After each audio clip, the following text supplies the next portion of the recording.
good evening, good afternoon, good day, depending on where you are in the world. Welcome to the next flight. We're here in Kalamazoo, Michigan, at Kalamazoo Battle Creek International Airport, KAZO. And we're here at the beginning of an epic cross-country flight. This is a recreation of a family trip that my grandparents, my mother, and uncle went on in the 70s. And they flew a Cessna 175A Skylark all the way to California and back. So I thought, well, wouldn't it be fun to do the same thing? So yeah, today's leg is from Kalamazoo, Michigan down to Kankakee, Illinois, and from there we head to Davenport, Iowa, and we're traveling going VOR to VOR. Now, I won't fault you for not using, or for using autopilot. I'm probably going to be using it, just for the simple thing of I'm the broadcaster. But they didn't have autopilot during the trip, but they did navigate, from my best understanding, from VOR to VOR. So that's what we're going to do. Hope everyone is doing well. We had a fantastic day full of streamage yesterday with a 10-hour leg with Allison Johnson going from South America over to Africa. This morning, Ailerons Into the Wind streamed, and later tonight we'll probably head over to Jay Winokur for his stream. We've had quite a week, and welcome to a new week. It's Sunday, so it's still the weekend, and we get to look forward to yet another new awesome flight, or a week of flying even. So there. If you don't have anything else to look forward to flying a full week of flying. So let's go say hello to the chat. There's new commands. I've been playing around a little bit, pressing buttons while the stream isn't going. So Allison Johnson is here. Good evening to you, Allie. Good to see you. 99 Allison. Good evening to you. SJ Fly 2 is here. Good to see you. There's no numb bummage. Good.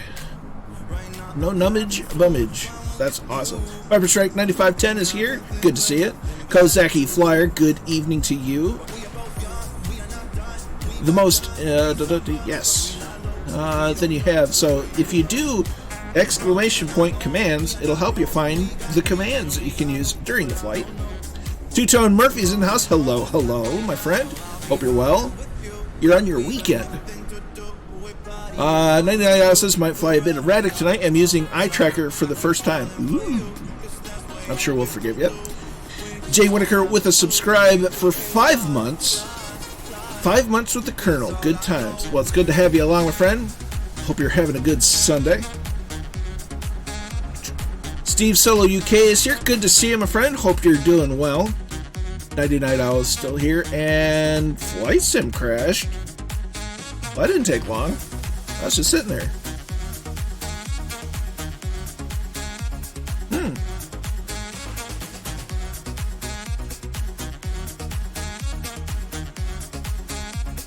Well, that didn't take long, did it? At least it was smooth. We didn't get anywhere, but that's okay. Papa Joe B is in. Good to see you. War Hamster is here. Good to see you as well. And Shuffle Shoes, you're also here. Frozen is in. A Dublad 99. What's up to you? Good evening, Goblin. I'm gonna go ahead and restart Flight Sim. I'm wondering if it's this, which is really unfortunate because I really like it. So we'll just do that.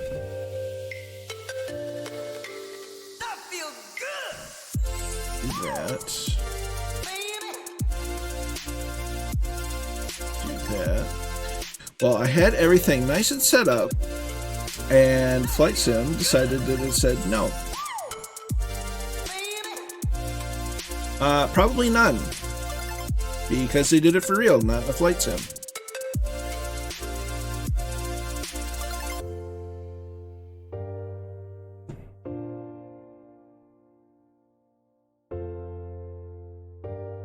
So we'll get the sim started up, but hey, it happens.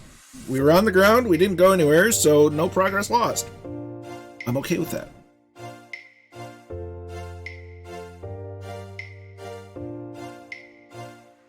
It's something I can live with.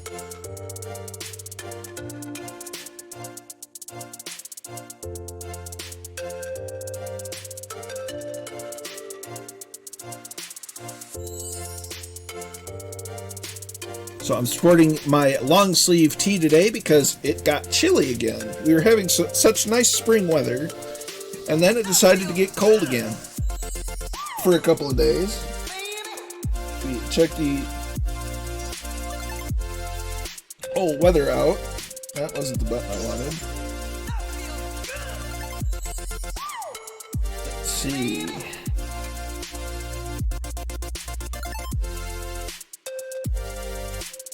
It's gonna warm up through. Well, it's gonna warm up for Monday or Tuesday anyway. But typical spring, it happens. We're not fussed. And 225 is here. Good to see you. Greetings, Jay Winokur. Hope you're well. It's absolutely blowing a hoolie outside in the tune. No GF light in it. Aha. I think live horrible is a bit of an exaggeration. It's definitely sporty. It's not great, but I'm doing the challenge anyway.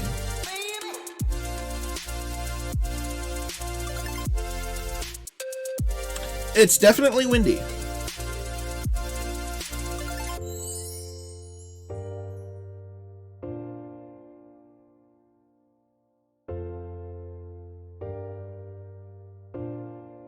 But hopefully, as the flight progresses, the weather will get nicer and nicer. We'll just keep it low. Try to avoid obstructions. And that's kind of until Monday. There you go.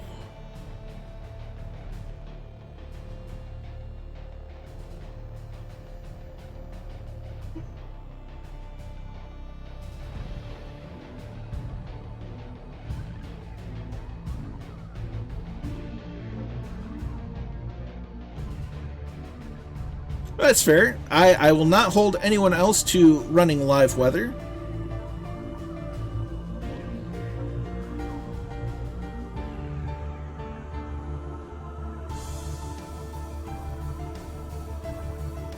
Well, there you go, Jay Winokur.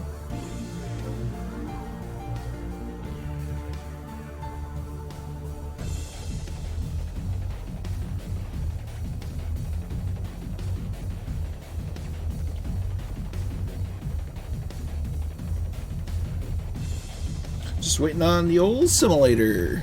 There's the Streamlabs reminder to stay hydrated. I have my freshly filled bottle of water off to the side.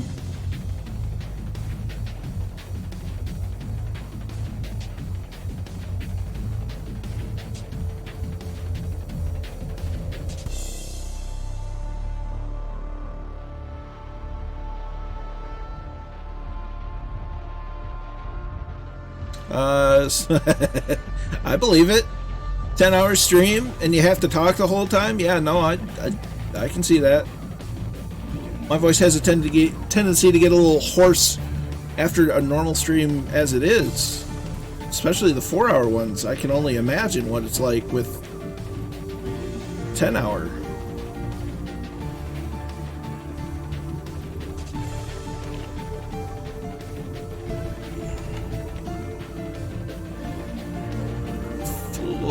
Fuel.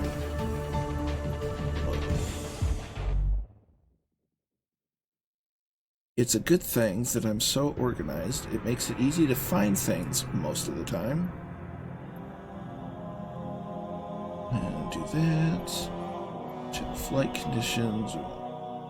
By now, do quarter to 8.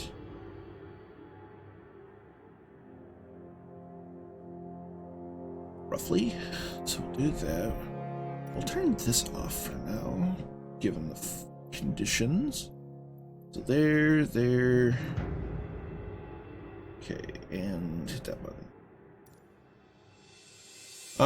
Does red wine count as hydration? Loosely. Dude, when you're finishing up some business, then I'll be in there for the flight. Awesome, my dude. Well, I inadvertently gave you extra time. Yes. Okay, you say it, so it must be absolutely true. I can't be held responsible for your decisions, but I won't stop you either because I, well, can't.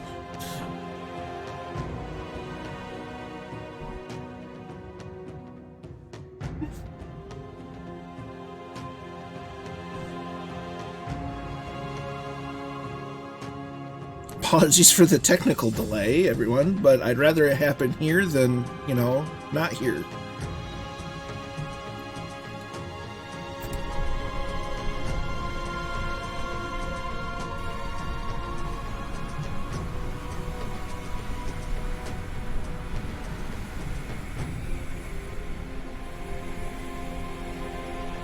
So, we'll switch over to this screen. Whoosh Blamo's in the house. Good to see it. Well, we're getting there. So we're getting ready to take off.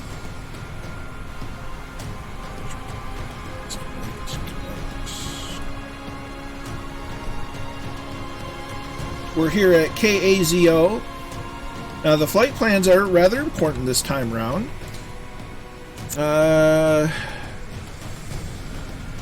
Yeah, something like that. Now, this is roughly the location of where my grandpa's hangar used to be when it was still his hangar. So, but this is the closest I can reasonably get. Now, I was going to show around the airport. This, what you may see in my screen, looks a little different than yours. That's because the one and only Jeppesen 2001 has given me kind of an alpha version of the airport. He will be sure to be updating it in the future, and it's gonna look amazing. So it has little extra bits and bobs to it, and it's amazing. So we're gonna go ahead and get into flight. It's in Michigan. So we're gonna get in here. We're gonna make sure mixture's rich. It's right about, well, if you look at your hand, flip it around, it's right about there. So fuel cutoff is open, trim is set, mixture forward. There we go. Throttle is cracked.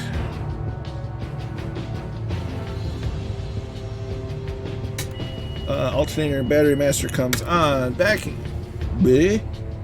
Beacon gets turned on. We're going to turn on a little bit of lightage because it might be morning, but it's also kind of dark. So we'll turn some radio edge on, and then we'll do one shot of the glare shield.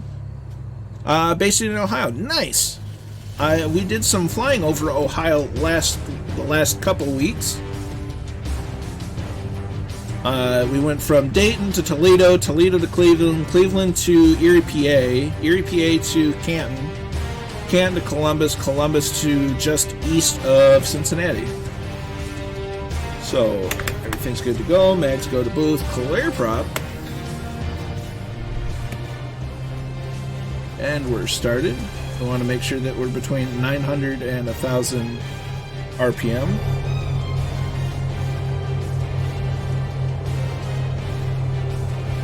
Oh, nice. I spent about 6 months in Toledo living with a friend for a few years back. So I've been there often.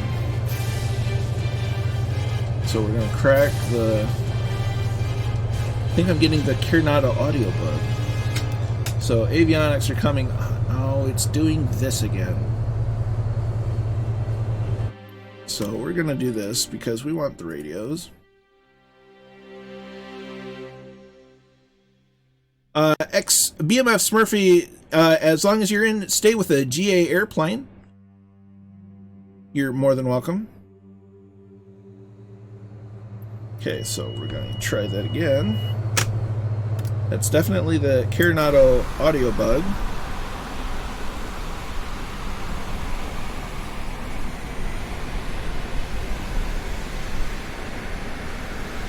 So once we get going, we're going to tune into the ATIS and get the weather. Well, if you type in !server, you get all the details.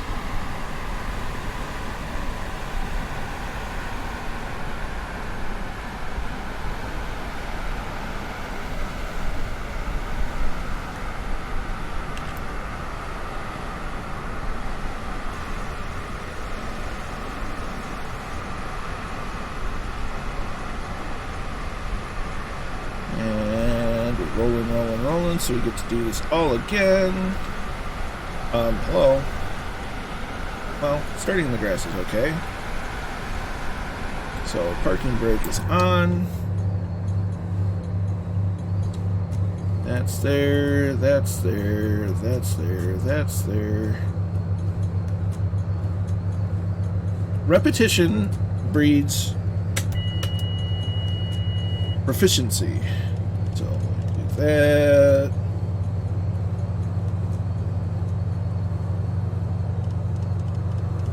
Do that.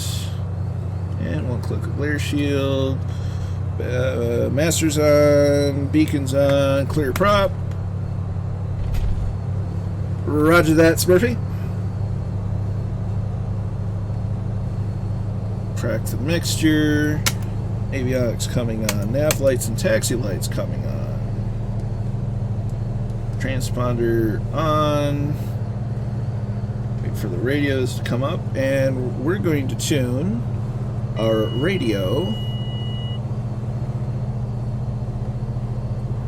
to 127.25 for the current weather information.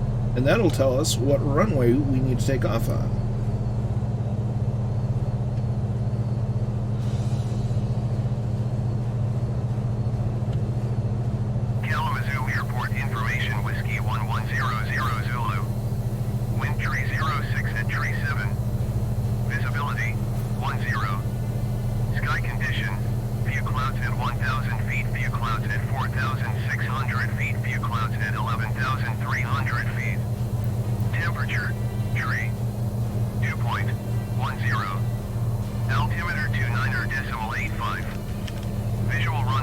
We're in the steam gauge Cessna 172, Smurfy. Runway 17. VFR aircraft say direction of flight. All aircraft read back hold short instructions. Advise controller on initial contact you have there it is. What altitude would you recommend? Let me listen to the weather again. Wind tree 06 at tree 7. Visibility 10. Sky condition. View clouds at 1,000 feet. View clouds at 4,600 feet. View clouds at 11,000. Well, we'll probably go with at least, starting off, we'll go with a cruise altitude of 2,500. Because that should get us above that first layer of few clouds at 1,000 feet, but keep us below the layer of few clouds at 4,000 feet. So that should help us out. So we're going to go ahead and turn to ground. Do that. We're making sure temps are okay. We're going to make sure our altimeter is properly set. Directional gyro is properly set. And we're going to release the parking brake. And we're going to start our taxi. We're going to take runway 35.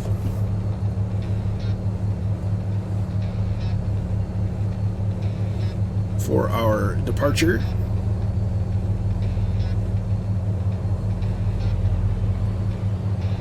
Get rolling. Draco Sensei is here. Good to see you, my dude.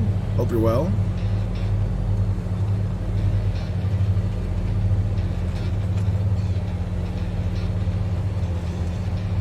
So we're beginning our taxi. Now, the taxiway names are not accurate. They're not what they're supposed to be. Which is kind of aggravating for me because it's just like, no, it's not there. But whatever. King Lafford is here. Good to see you, dude. Hope you're well. How do you like your SciTech setup? People always bash SciTech. It's bad. Well, the only SciTech stuff I have are the HOTAS, the Logitech, brand new Logitech rudder pedals, and a Logitech throttle quadrant, and the radio. They're not bad. Icing at 23. Roger.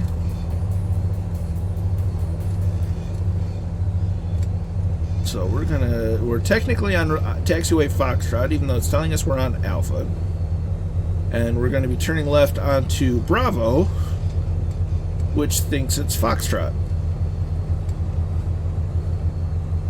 What yoke do I have? I have the Honeycomb Alpha.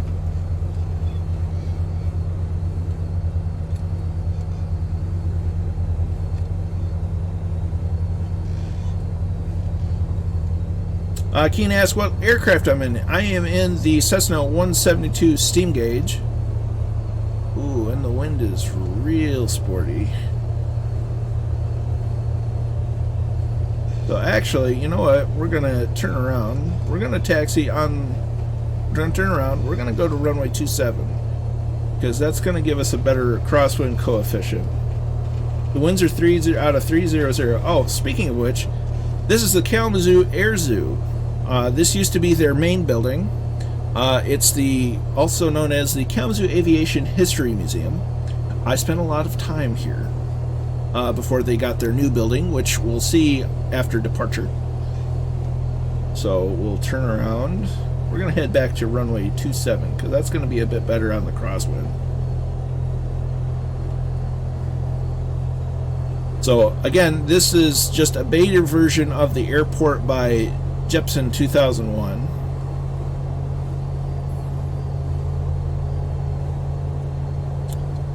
Roger that, SJ Fly.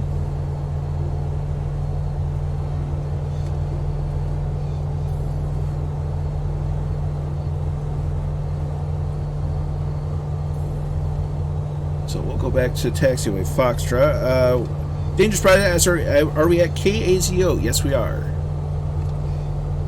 And the winds are quite stiff.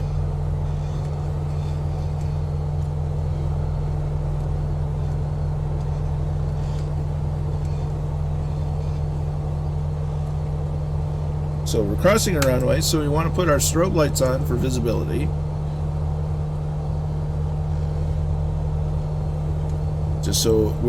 Just because we're on an active runway and we want people to be able to say, hey, we're here, don't, run into us.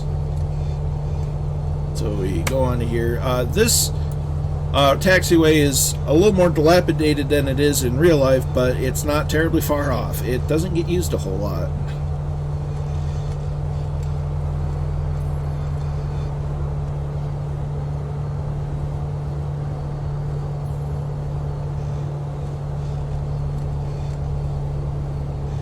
So we're gonna get here, we're gonna we need to do this. So we're going to make sure that we're clear on the runway, so that's not the right one. Check there, go back, get rolling again. Taxi light comes off, landing light comes on, strobe lights come back on, nav lights should be on. Not sure why I turned them off.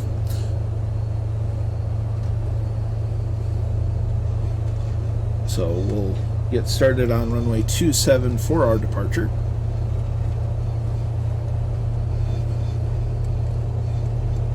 Center on the runway. We want to make sure that our directional gyro is matching our compass as close as possible. Just to make sure, we'll hit the D key to synchronize. Alright, and then mixture goes to rich.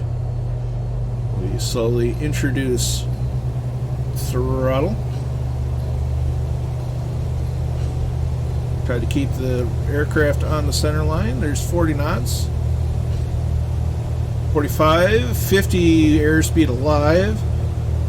I had a notch of flaps in. 60 knots. Oh boy. Jesus, sporty takeoff. So we're going to get to 300 feet over the airfield before we retract the flaps, keeping runway heading as best as possible. Test Pilot 72 is here. Good to see you, dude. Hope you're well. There's 200 feet above the ground. And there's 300 feet. We're going to go ahead and start our left-hand turn. So down here, that's airway lanes. It's a bowling alley and amusement center. There's a terminal over there.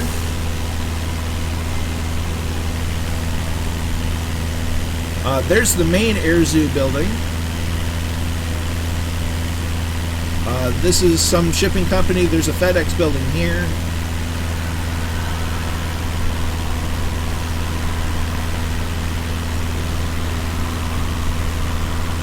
So they've got a few aircraft out front. The Air Zoo, heck of a collection inside.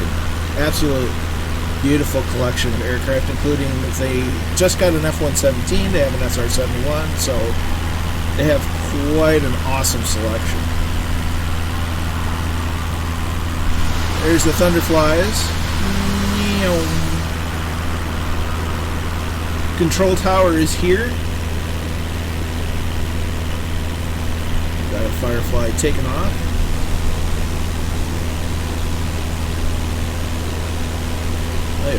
You can tell that we're kind of skidding because of the wind.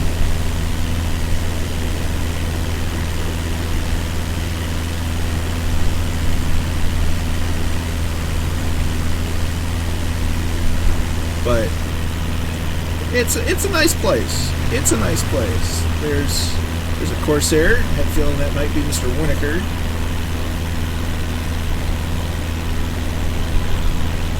But yes, so Jeppesen 2001, he's still working on the airfield, so it's using photogrammetry buildings right now, but he's going to spruce it up and make it look very nice, which is just awesome.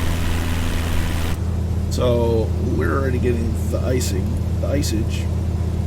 So we're going to, not that it'll really do much, we're going to do that, we're going to do that, we're going to autopilot on, we're going to put it on nav mode, and we want vertical speed, where are we at? We want down. Scope.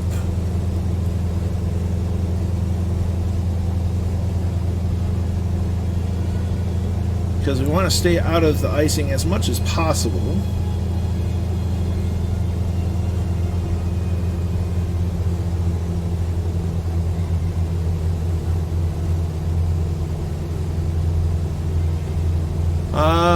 It's a it's pumpy. Yeah, it's. I like to use the term sporty.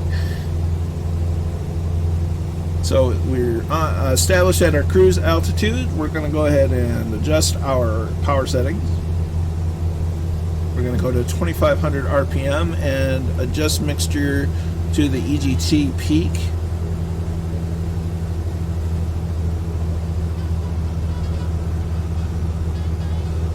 Is just below, right around 40% or so.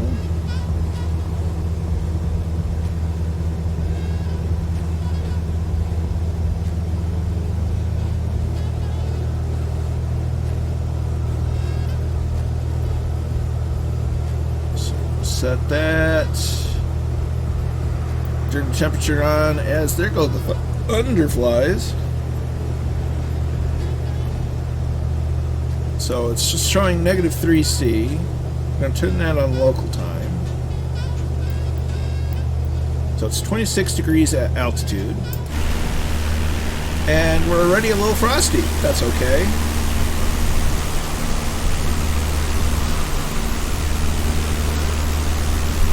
So welcome to the morning here over Kalamazoo. This is West Lake. No, cancel that. I think that's Austin. famous.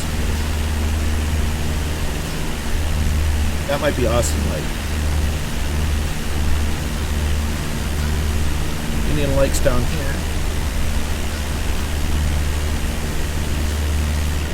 So yeah, welcome to my neck of the woods.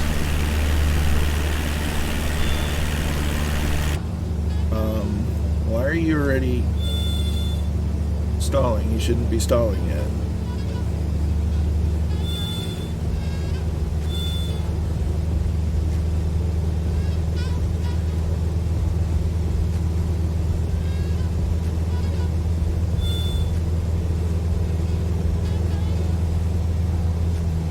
What are you doing, autopilot?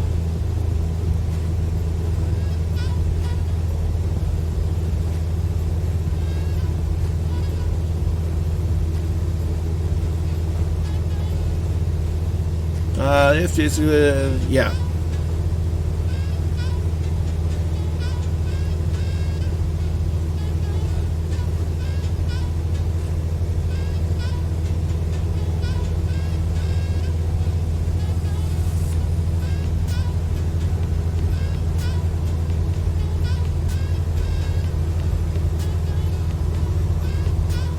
That was weird.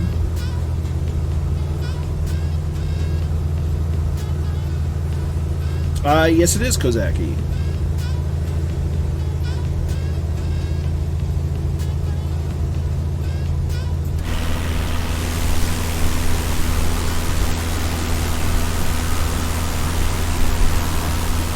So you can tell it's incredibly windy right now, as the thunderflies are not affected. Very nice. Working on their maneuvers. They are getting better each time they fly.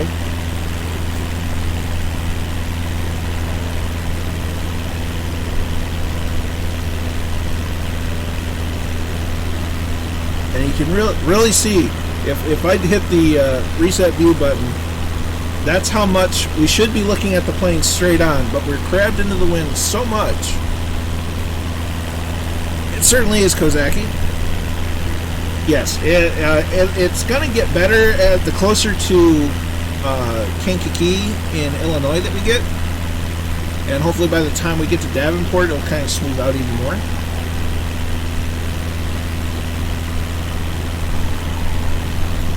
So we'll get in the cockpit and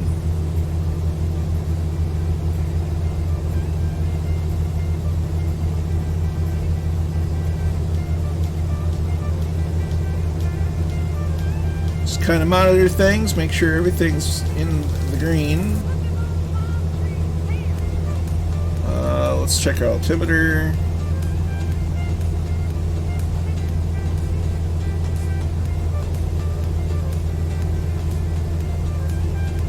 Yeah, it's definitely a sporty weather day. In IRL, I wouldn't be flying in this weather. You'd be a fool to fly in this weather. This is good weather to stay home and, you know, have a cuppa or, you know, relax. But it's flight sim, so we're gonna have some fun.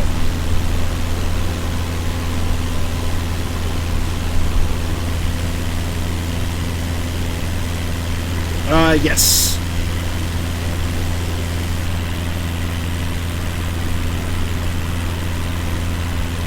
So that's US 131 we're just passing over. I heard a spit. I didn't see the spit, but I heard it.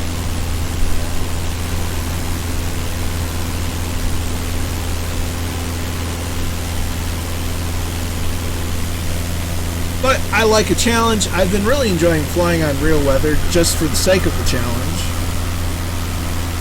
And I thought, what better way to do it than on stream? So I make, you know, I give you guys some entertainment because it's like, oh, look at that fool, he's flying in crap weather.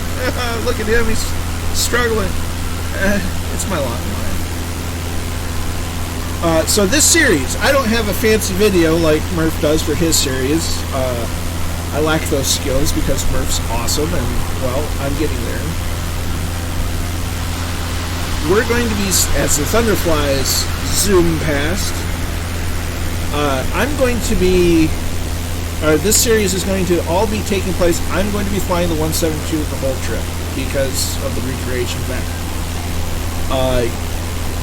I suggested it's going to be the same, something around a 172 in speed performance. Mountains are going to be fun,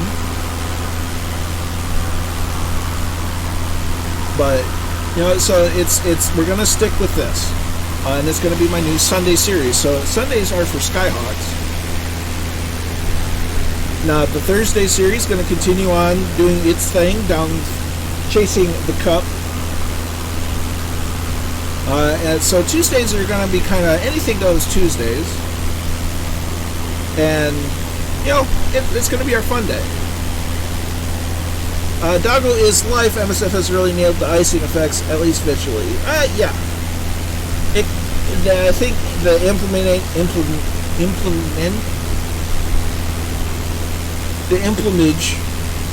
the way they implemented, I think they're a little too aggressive. I say a little. They're pretty aggressive on it. I think that's a little too much. Especially when you're right close to the freezing mark. I mean, I know icing's a thing, but I think they're a little aggressive on it, and they don't allow things like windows defoggers and defrosters working properly in aircraft like this, which that's a problem. Are those other players or AI? All those lights are other players.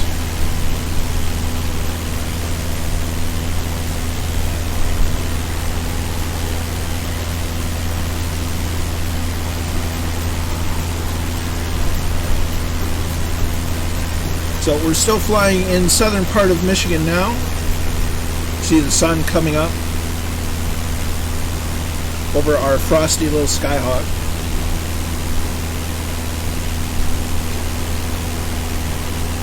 Now, should the weather improve, we will be sure to adjust our altitude.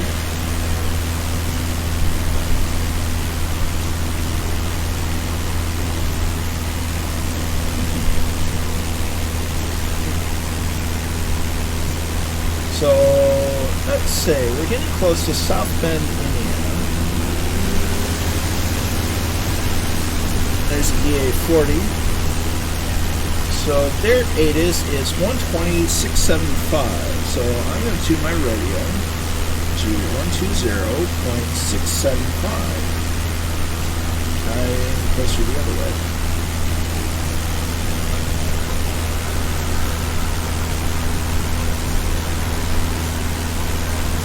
We're squawking 1200, which is VFR in the United States.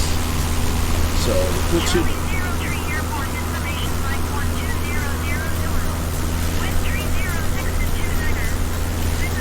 Ooh, 200. Sky condition. Few clouds at 1,100 feet. Few clouds at 4,600 feet. Few clouds at 11,300 feet. Temperature, tree. Dew point, +0. Altimeter 29.87. Visual runway 27 is used. Landing to departing runway 27. VFR aircraft, stay direction of flight. All aircraft read back. So the formation flight where other players do? Yes. Those are the Thunderflies. There's some of them. 306 at 29er. Yeah, that's 30 knot winds.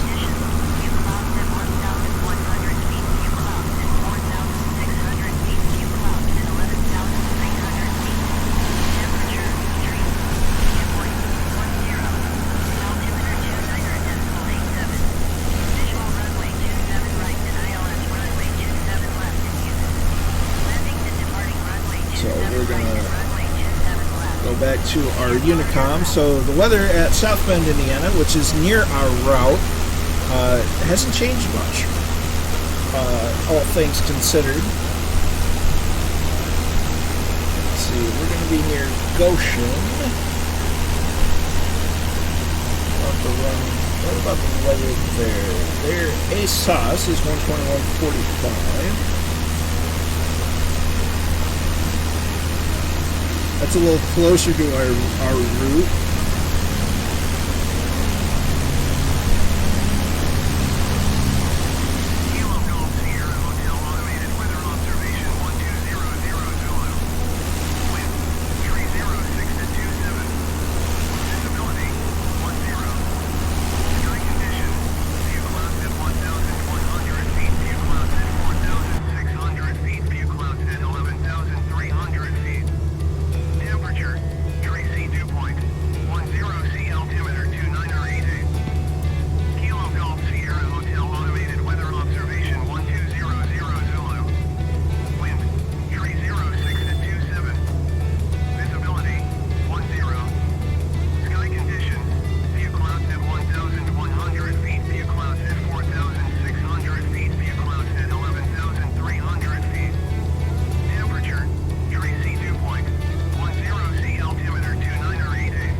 so we're gonna. Weather still hasn't changed a whole lot.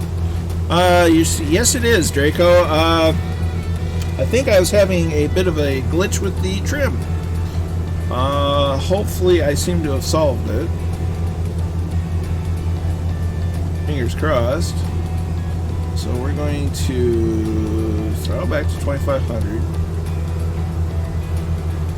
Actually, we're still climbing, so we're going to go back to just full. While the AP of the Just Flight Aero 3 is doing weird things, does not work. I have troubles with the Just Flight autopilot. The Just Flight Aero is much better to hand fly, which is unfortunate in some ways, but it is what it is. We'll check altimeter. We're really low.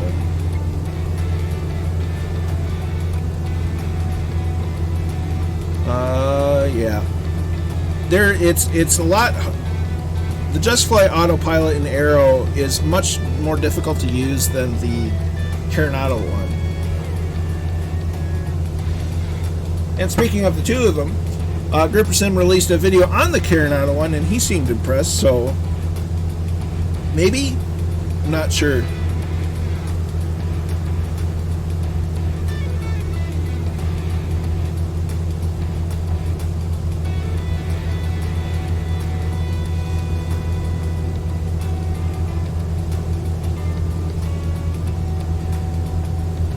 Did you solve the issue of the slow Aero? I mean, there's nothing I can do about it. I'm not sure that I've flown it since the last update, so that's out of my control. There is NNK Gaming. We're flying in slight icing conditions.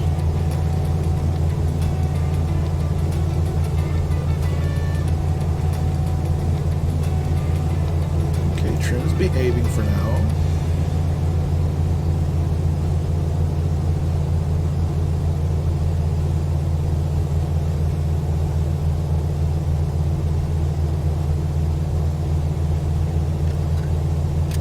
It's definitely a bit finicky, not as bad as it was on release.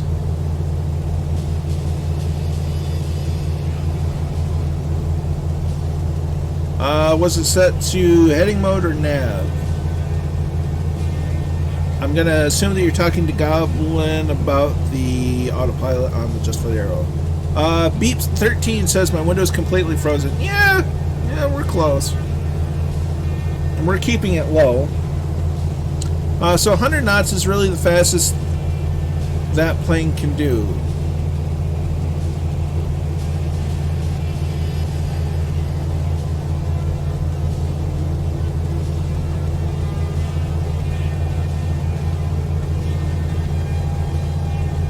No, we're going slow right now because we're in a massive headwind. We have a 30 knot headwind that we're dealing with, and it's kind of coming at a cross, so it's slowing us down quite a bit. Normal cruise is up almost to 120 knots, but we have a very strong crosswind and cross headwind to do. There's not a lot we can do about that other than change the weather, but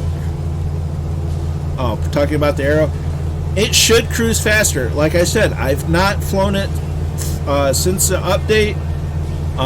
It's a Just Flight problem. I don't think the Aero should go as slow as it does. The Coronado one seems much more realistic in terms of speed.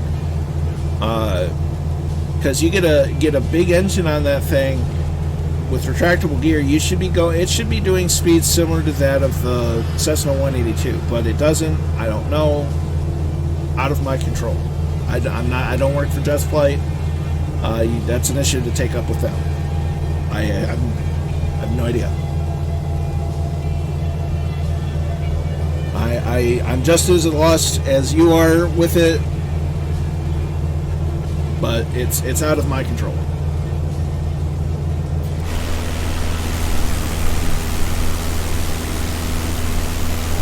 Yeah, that's like Goblin says. It should, but it's...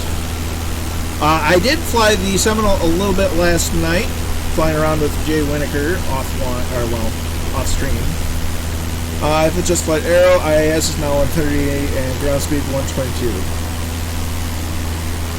So they may have fixed it. Like I said, I haven't flown it since their big update, so it's possible. Just flight 1, we'll try the yeah. The Coronado one's nice. Ripper Sim seemed impressed by it. It's just kind of like what I've been saying all along. The Just Flight Arrow is more of a, it's more in depth in some of the immersion stuff, but it's also a more classic version, whereas the Coronado one's a more modern version. I have done this with proper setting. There are graphics. I don't know about that. Roger.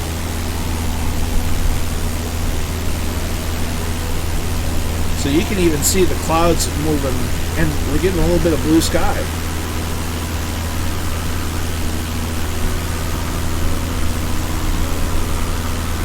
Yeah, beep, that sounds much more realistic.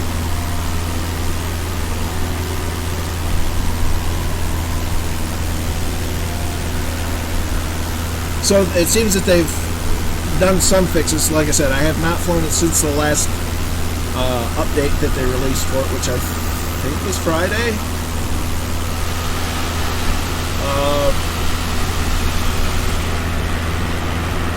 Look at them go.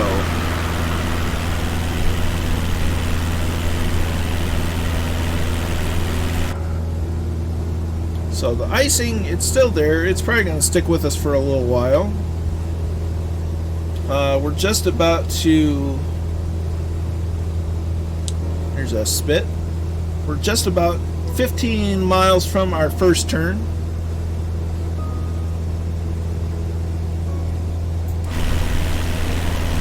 So I do believe this is the 8090 Indiana Turnpike, which is a toll road.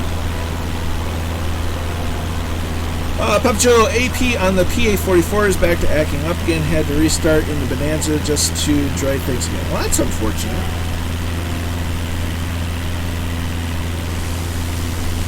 So this is the Indiana Turnpike. It goes into the Ohio Turnpike and also turns into the Illinois Turnpike, depending on which direction you're going. It's expensive. We're going to fly over Elkhart, Indiana. In fact, this is Elkhart, Indiana.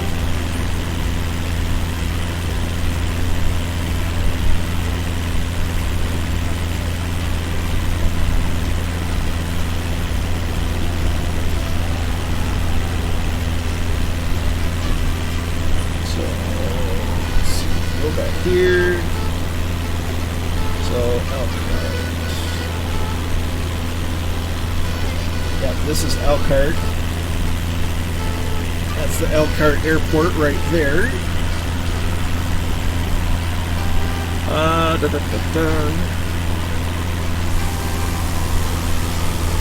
See, the weather's kind of breaking up cloudage-wise. Goblin doesn't seem to have the PA-44 from this afternoon. Interesting. Earl Whiskers is in the hometown of Elkhart, Indiana. Nice. Well, we're waving as we fly over. Hope you're well, my dude.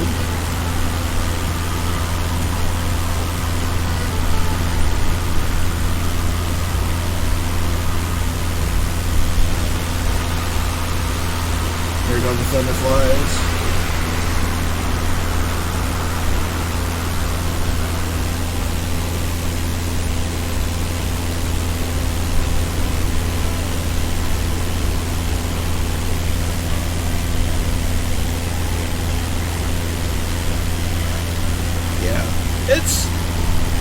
The weather is, you can definitely see the weather breaking out in the distance.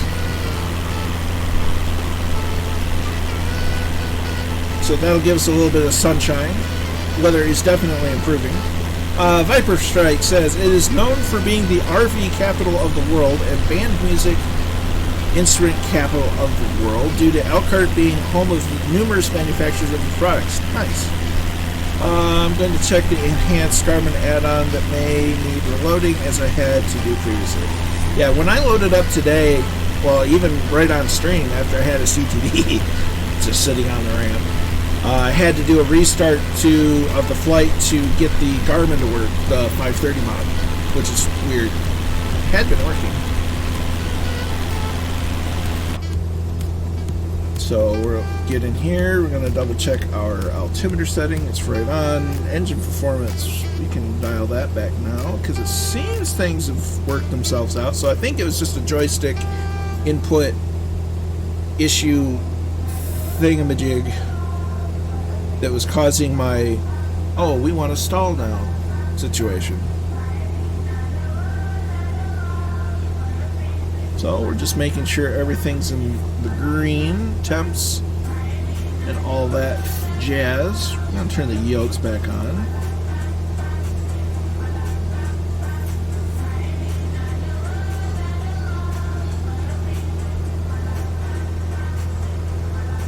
So the outside air temperature's gone up by a couple of degrees, which is nice. It's now up to 27, which is why the ice hasn't melted yet. Jacob says, hey, Ed Murphy. I can only assume that Murph's in the flight. I don't have the name tags on, so cannot confirm, but I assume he may be in VR.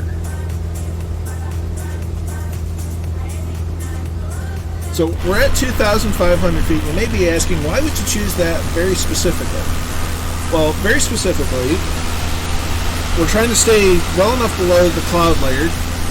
Granted, we were in marginal VFR in Kalamazoo. It's gotten better since we've gotten into Indiana. Murph is on 6. Nice. Is that Murph in a chopper? So we're at 2,500 feet. Because if we're heading easterly, so anywhere from 180 degrees to 359 degrees, you want to be at an even numbered altitude, or even numbered 1,000 feet of altitude. So in this case, 2,000 feet. You add 500 to that if you're flying VFR. If you're flying IFR, you'd stay at 2,000 feet, but we're flying VFR, so we're at 500 feet above that, so 2,500 feet.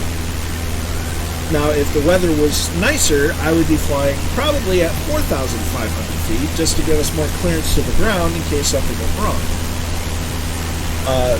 But 2,500 feet is adequate because it gets us over the majority of obstacles, keeps us clear of most airspaces, and still maintains enough altitude for if something were to go wrong, we could look for a spot to land and, maneuver and glide to that location, because you should be constantly scanning for an emergency set down sign.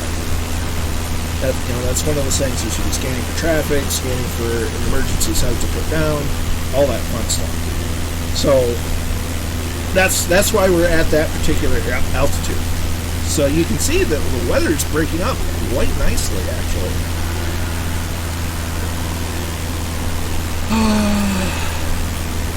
I got to the chopper. Nice.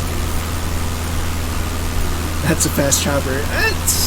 It's definitely fast enough to keep up with these guys, with the 172.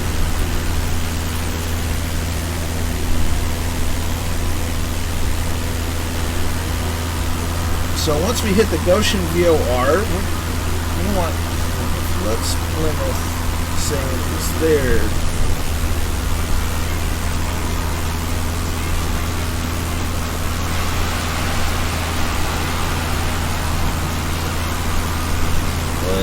Plymouth saying what's their AWAS? 133.025. So we're going to tune to their AWAS, see what their weather is saying.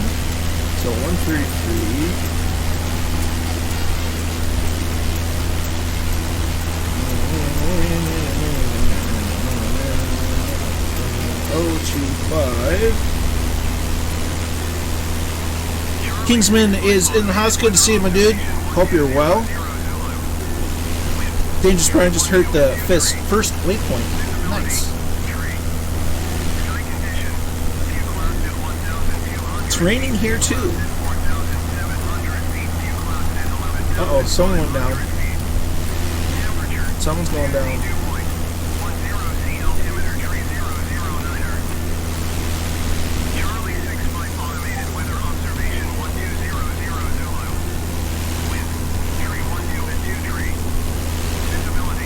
There's our first turn.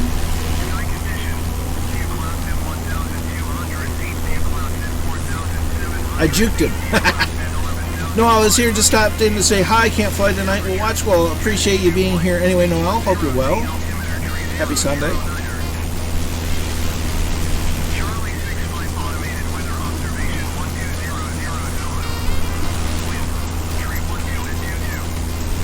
Well, the winds are down a little bit. 312 at 22. So that's 310 degrees at 22 knots. So it's down. We're still having low clouds, a few clouds at 1100, a few clouds at 4,000 feet.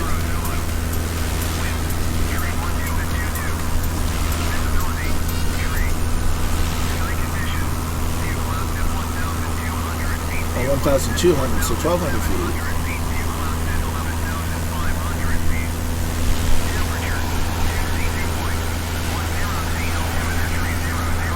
Seems the temperature might be going upwards as well.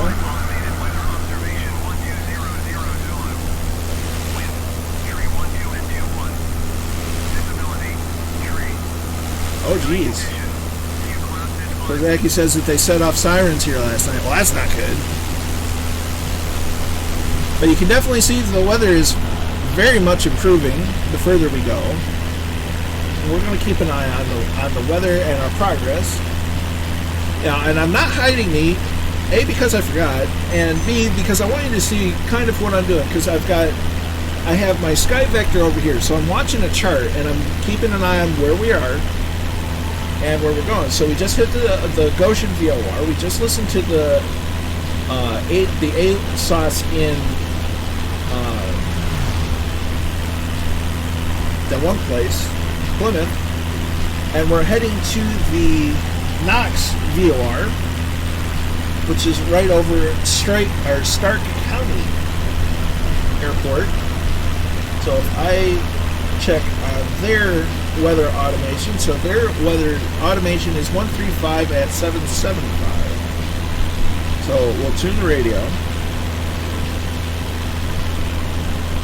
to that, see what it is over there. Oh, I'm getting noises.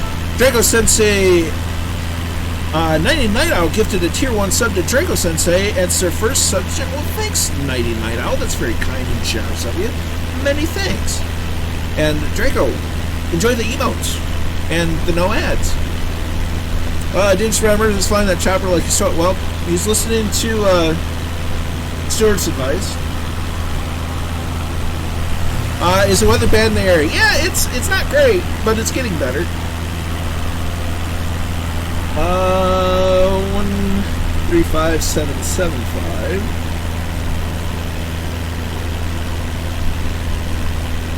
I don't know if I can get 775. Nope, there it is. I thought you did. That's Murph. Tonight, the news.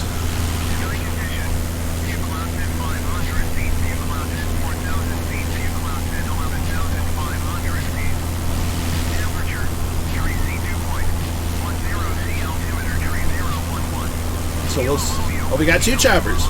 Who's in the choppers?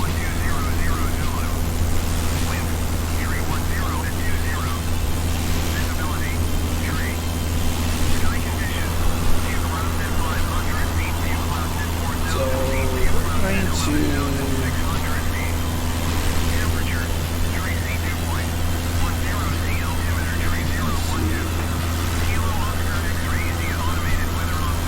There is the Hailtone VFR, just not the KPD. Two-tone left, yes he does. I'm Spartacus. So we got Epic Full and Two-tone in choppers tonight. That's awesome. What do I use to track the airplane? The on-screen information is via Sim Toolkit Pro. What I'm doing manually to check in the airport information as we go is a website called SkyVector. So if I type in vector. That's what I'm using to check information and kind of track my own progress visually. Is that the freeware chopper? Yes, it is. The route is flying via the VORs. I have it automated and plugged into the GPS. So if you wanted to do, why are we pitched up? Why are we not climbing?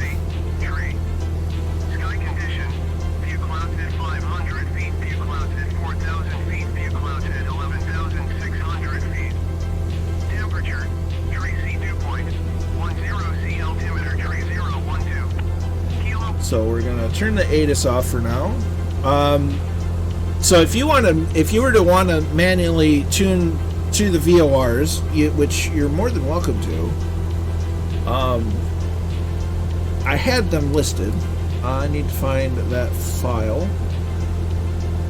So let's see. We want flight plan. It's there. I'll open that. So this kind of goes into how much effort I put in. I spent a whole day coming up with these flight plans and mapping them all. So I have this little handy dandy little cheat sheet where I've got where we're starting each VOR by frequency, and estimated time for the leg, the whole trip, and all that stuff. So all the frequencies and all the different legs from VOR to VOR and from VOR to airports and from airports to VORs. Which if you guys download the flight plan zip file, it'll not only have the flight plans themselves, but also have the this little text file cheat sheet. So it seems the air pressure's changed. Oh yeah, we're climbing now. Yes, so Sim Toolkit Pro. It's a handy dandy electronic flight bag. I cannot speak. Sim Toolkit Pro. Put a link to that. It's really handy. I really enjoy it. It can cause the odd issue from time to time. Works better for me than some other people. Some people prefer little nav map. They're equally very, very powerful little EFBs, and they're free, which is amazing. So it's kind of like, if you've ever heard of Volanta, it's kind of like that, except you actually get much more information, airport information, radio frequencies, and so on. So but you can still connect to your nav graphic. Volanta can still connect to Sim Toolkit Pro, etc., etc., etc. But they're really handy to have. Though the temperature's gone up by another degree.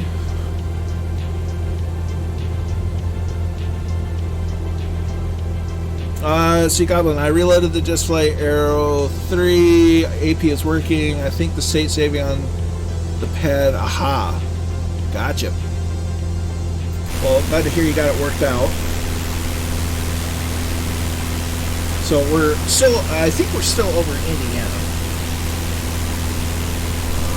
Close that. I think we're still heading to the OXI VOR. We are. I got sidetracked. So, if you wanted to do straight VOR to VOR, even in this little guy, what you want to do is you would take the frequency. So let's say we're heading to the OXI VOR.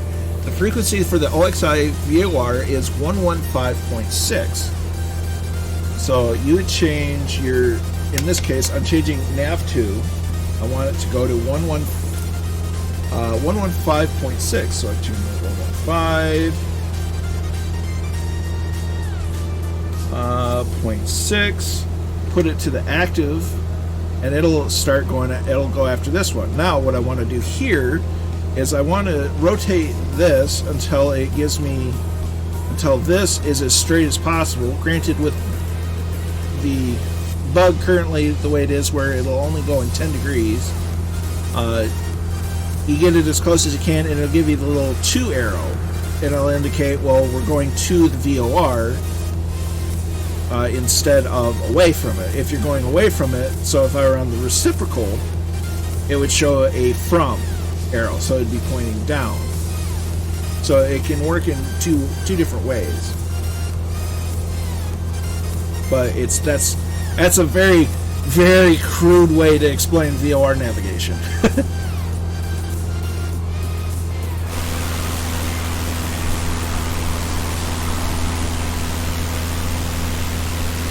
But the weather is definitely improving the further out we go.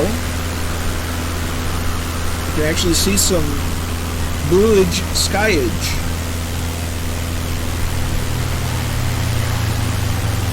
There goes Winnaker in the spit.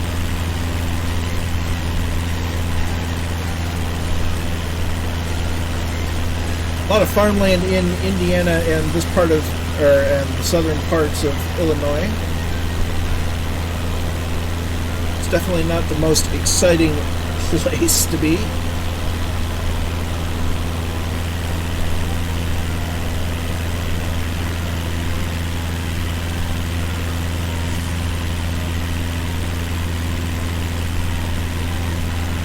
So yeah, that's kind of how I'm navigating right now. Is I've got the whole thing programmed.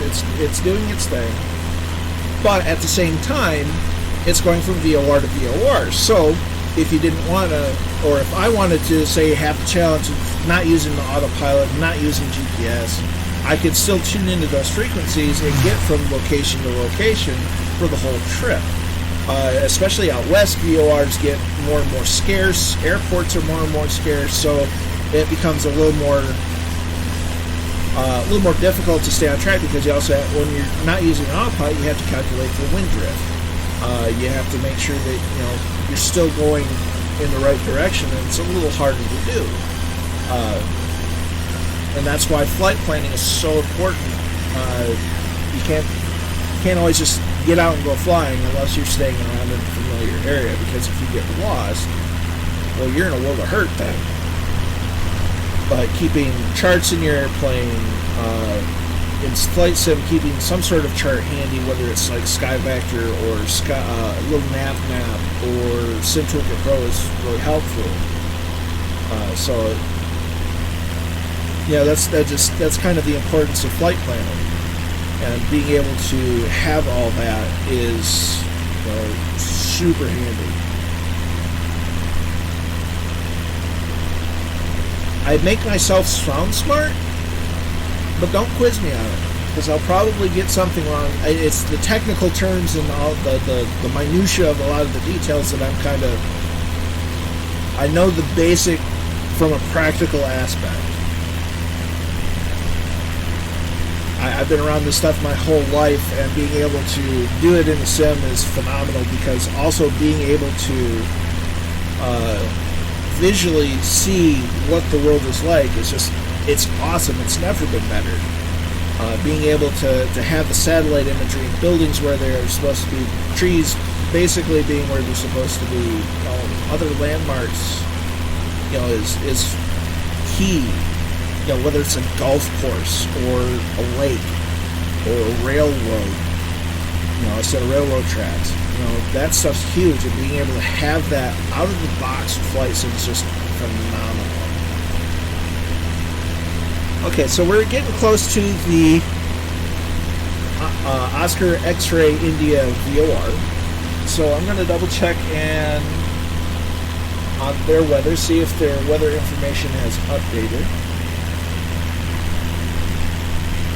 Let's see, AWAS 135775. So we'll switch back to that, see if it's updated.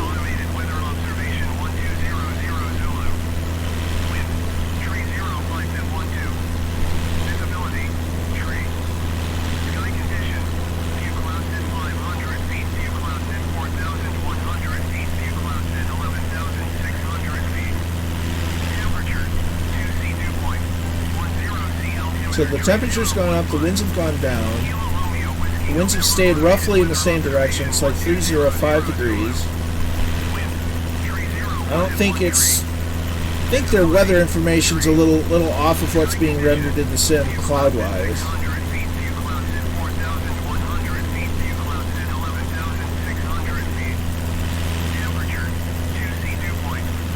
Because there's not a lot in the way of clouds at 1,200 feet. 4,100 feet, that's another story. Yeah, 305 at 12, so the winds have definitely calmed down quite a bit. Yeah, it's saying there's a few clouds at 600 feet and I don't see them. But there are a few clouds up at 4,100 feet. So that's interesting. You know, I could be using something like Unreal Weather and it'll do it by the numbers. And it's great, and I love it. But it's been phenomenal being able to see the different, you know, the transitions of where you're getting it going from bad weather into good weather or vice versa, and it's nice to see that transition. So, there's that. But we're heading over, we're still in Indiana, we've got a ways to go until we start getting into Illinois. We go back in the cockpit, see the temperature's even gone up. I'm going to get off the ASOS. So the temperature has gone up. It's now 30 degrees outside. So soon we'll be getting rid of all of this ice. We're actually cruising really fast, so that tells us the wind isn't doing us too bad, except our ground speed is 100, indicating 108. So our indicated airspeed is not that bad.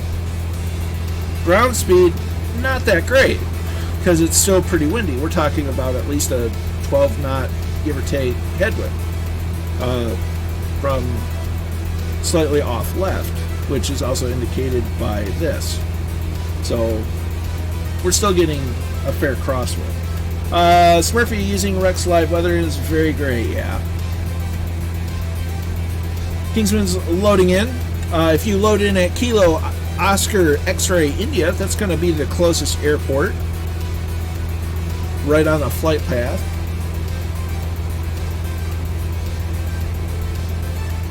So, and this is the trouble with using METAR weather. It's great because it's giving you a very accurate, this is what the weather is doing, both in the real world and in the sim sort of thing. The problem is whether it's Rex or the Unreal METAR weather, it's giving you a snapshot of the world, and it has to load in as you go. It doesn't give you that visual landscape of, wow, the clouds are actually parting. It doesn't give you that transition. Now, Rex has that capability to some extent.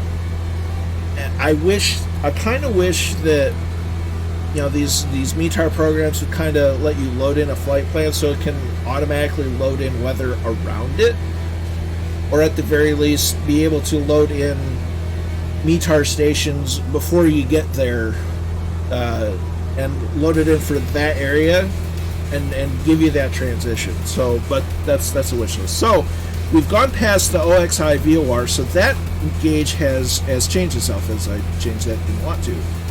So we have to find the frequency for the next one, which is the EON VOR, which is just north of Kankakee.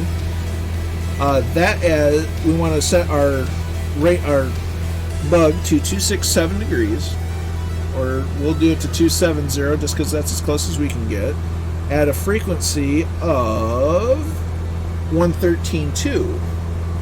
So we'll go to nav2, 113. 2, switch, and it doesn't show anything now because it's not picking up the VOR. That's 113, 2, and see, now it goes straight up and down, but it's not picking up the VOR yet because we're still a little too far out. Two-Tone Murphy is behind. Goblin Zeus, I'm currently 130 knots indicated on the Just Flight Aero 327. Nice. So now we're on this one. We're going to double check our altimeter. It was off, so now we have to climb back up. Oh my gosh. Look at that. Here I am waffling on about VOR navigation and how it works and how to set it up. And I've got friends. I got friends in high places, you know, because we're flying. Isn't this awesome? We've got jets, we've got a Spitfire, we've got 2 helos. This is incredible, guys. This is awesome.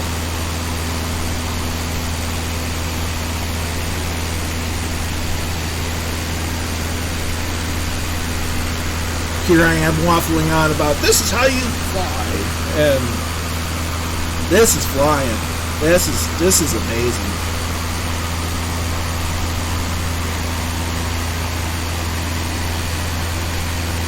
And just remember, I can make myself sound smart, but I have no depth. If you want the depth, go to guys like Gripperson, Learns to Fly, Flying Fabio. They have a bevy of information that's just immense. I have a knowledge of a practical usage of how things work, not a technical knowledge of how things work. I can get you going in a very basic sense, which, to be fair, a lot of people with flight sim do. But if you want to really go in depth, you want to follow those guys, Learns to Fly, Flying Fabio, Gripperson. They'll get you where you want to go in a detailed sense. If you want to go from just basic flying into, okay, I really want to understand what's happening. I only know what I know from, I've been around aviation my whole life. My grandpa had an airplane since well before I was born. We're replicating one of his flights now. So I know it, flying based on that. You know, the older I got, the more I learned, the more I observed what was happening, the more I understood. My dad got his flight instructor, became a flight instructor, so I gleaned a lot of information from him on how things work. I've been through ground school. I have about 5 hours of flight time logged for myself in flight training. Granted, that was over 15 years ago, and I really want to start up again. And that's one of the hopes that I have with this channel, kind of like Murph. I'd like to get back into flight training. And this channel is going to help that, and I want to bring some of that content in like Murph is. A lot of that depends on the world going back to normal. But, you know, it is what it is. But I want to share that with people because I love flying. I love the hobby of flight. I like the sharing of flight with Flight Sim. I like the accessibility of Flight Sim. Is it perfect? No simulator is. But they've come such a long way, and being able to share the passion of flight and knowing how to fly is something that's huge to me. So, you know, being able to share it and have this group of people flying, which is awesome, it's just mind-boggling to me. It's just amazing. Kingston says he likes the helicopter, Murph. Yeah, it's pretty awesome, isn't it? Goblin says, I can control this flight. I have the French proof. Nice. Kozaki is reading EON, so we'll check inside. Yep, I'm not reading EON.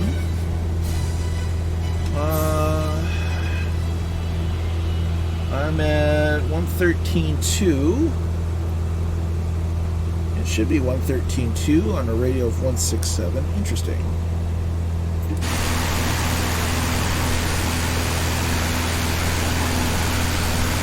Kozaki, are you ahead of me by chance? Because that could be why I'm not picking it up yet.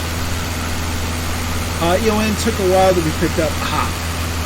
So we'll just keep going. But yeah, so in getting involved with Two-Tone Murphy, you know, just after Flight Sim came out, only motivated me further to really delve into not only streaming, but flight in general, and rekindling my knowledge and being able so that I can share it with you guys. And now that I'm get further along, and it's just so exciting to be able to share this with everyone. I saw the MiG could be interesting. I saw two different MiGs. There's a freeware MiG that looks interesting, and I'll follow the development of it. And then there's a payware MiG at Sim Market that looks like a cash grab, so I would stay away from that one.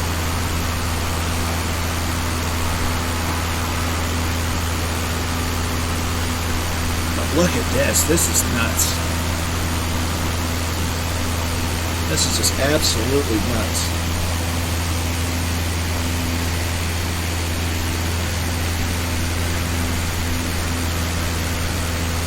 Okay, Kozaki is ahead. That would explain it.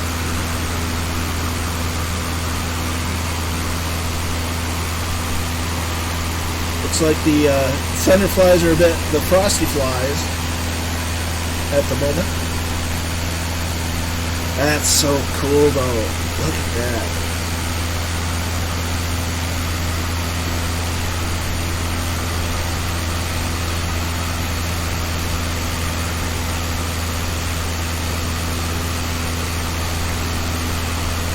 We've got two choppers, we've got 6 jets, a Spitfire, and a slew of other general aviation planes flying along with us, flying across the United States. Isn't that something? Isn't that awesome? If that doesn't get you excited, I don't know what will. No, we got gear coming down.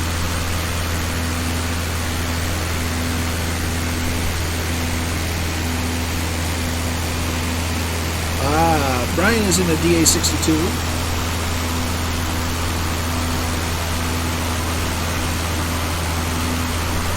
Alright, so the weather is definitely looking much nicer and much more nice as we go along. So we may decide to increase the altitude a little bit.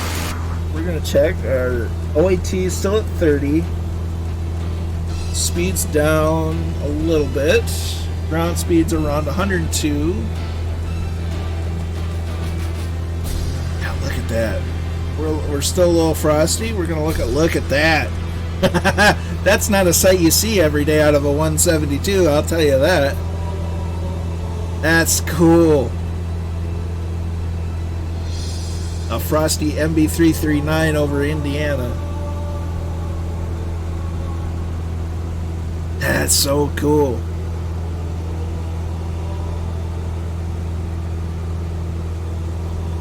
Alright, so we're going to look at here. We're going to look at the sky and go, let's climb up to 4,200. Or 4,500. So we're going to go in here. Go to 4,500. Go to vertical speed. Go to 500 feet a minute. 400, 500 feet, thank you. We're going to initiate climb power. We want to keep the mixture to a point where it's going to give us max RPM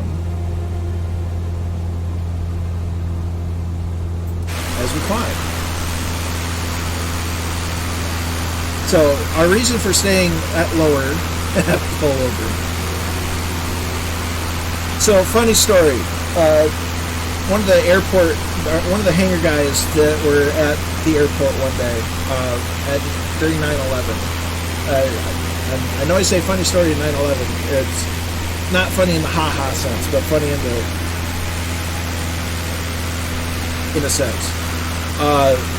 So, during 9/11, they shut all air traffic down in the United States everywhere. If there was a plane about, they got landed.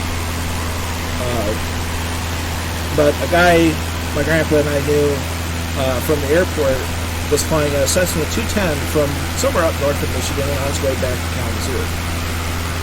And next thing he knows, while everything was happening, there's an F-16 right off his right, either side of him, and basically gestured, "You need to land now," and kind of showed off the missiles and stuff on attached to the F-16, and, well, I'm sorry, you see an F-16 that's armed to the tooth and tells you to land, you land.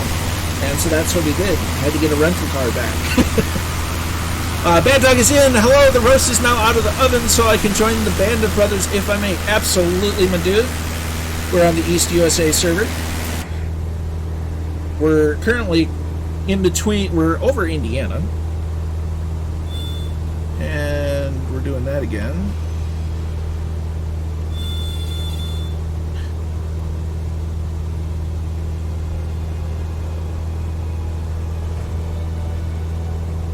We'll do that. That kind of helped the last time.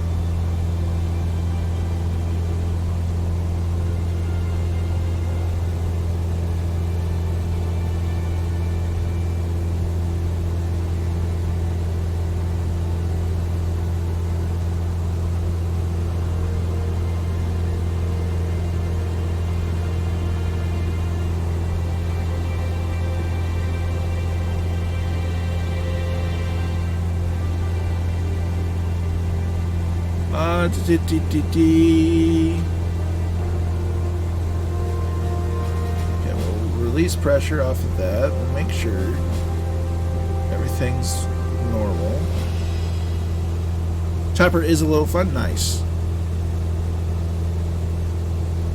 So it seems we're back to normal. It's like there's a glitch with the trim wheel, and seemingly having it mapped to my HOTAS seems to fix it mid-flight, so that's handy. Scotland Comet Project is in. Good evening to you. Hope you're well.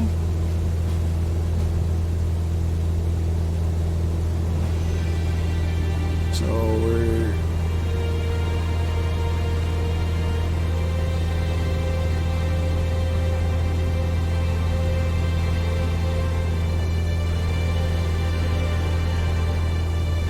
just trying to make sure we've got the right enough engine power to get to the altitude we're trying to get to.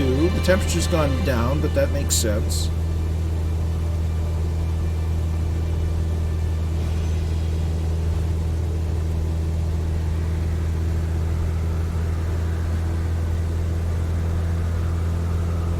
So there's a definite bug in trim settings with autopilots.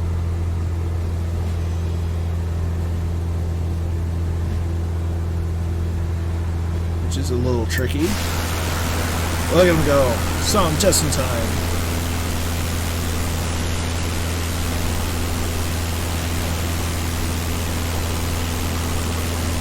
Look at Indiana. It's green. It's definitely green. Soybeans and wheat. Oh, there's an F-15.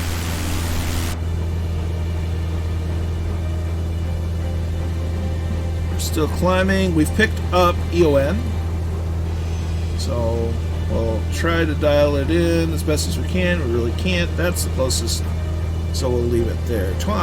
Let's see, 20 hours until I've reached 1,000 sim hours. Nice. I'm getting close to 600 hours.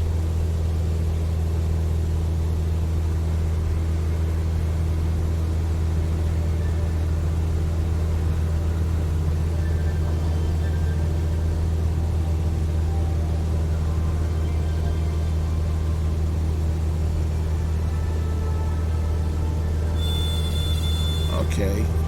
Alright, you.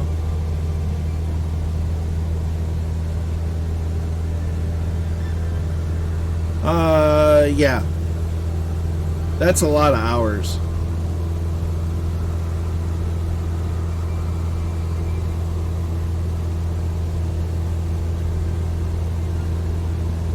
That is a lot of hours.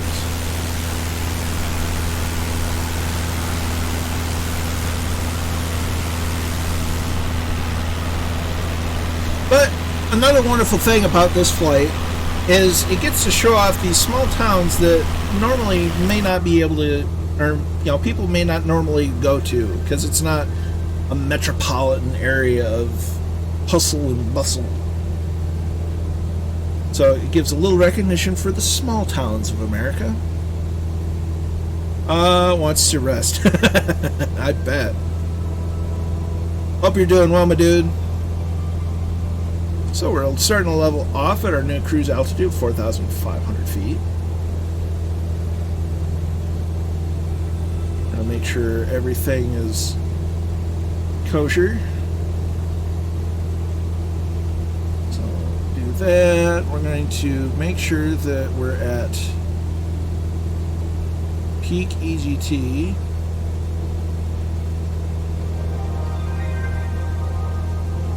And we want to be on the high side of peak EGT.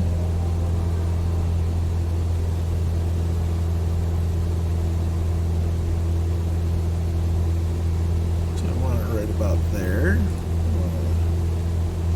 Adjust our little gauge so we can make sure it doesn't change. We're going to make sure to hit our barometer.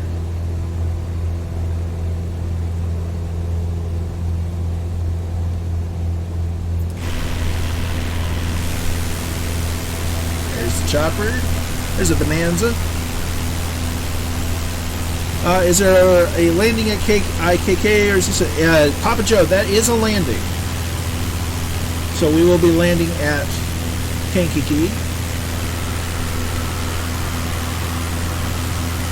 Oh dear, Beep 13 had an engine failure. Left fuel tank was empty. Well, that explains the engine failure. So we're going to go over back to SkyVector. We're going to look at Kankakee Airport information.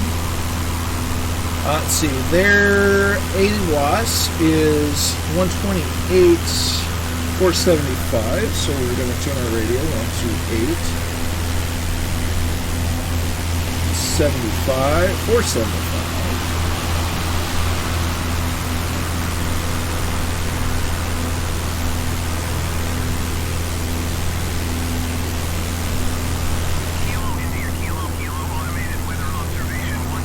So Chicago is somewhere on our 3 o'clock? Yes.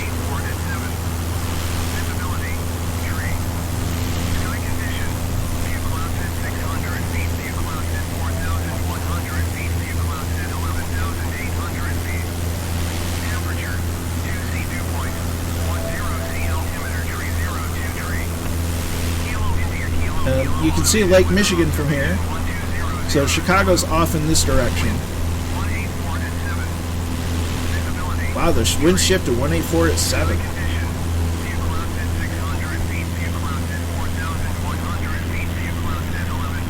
I'm wondering how old this information is.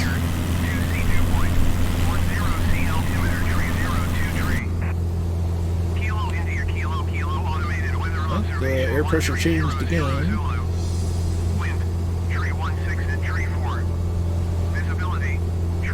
We're still getting a headwind. Kind of a cross headwind.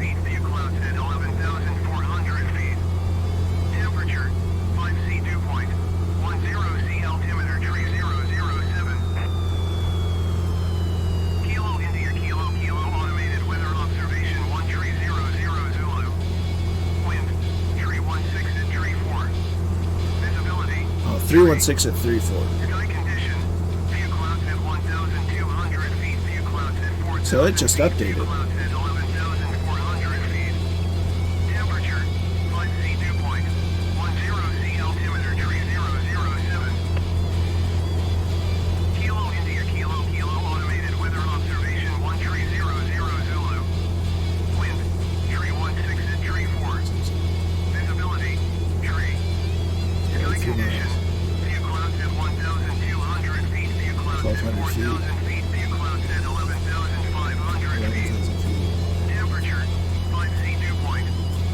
Temperature's 5.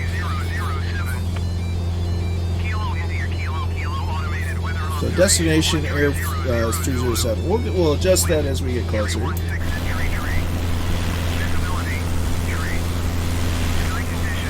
So we'll go back to our Unicom frequency, so it's nice and quiet. But it's just an insight of what you do when you're flying, especially on a long cross country. You're monitoring weather, where you're going. You're checking frequencies, you're checking VOR information. Rather that be. Again, I'm not holding anyone to run live weather, whether it be through metards or otherwise. I'm doing it for the sake of me, because I like the challenge.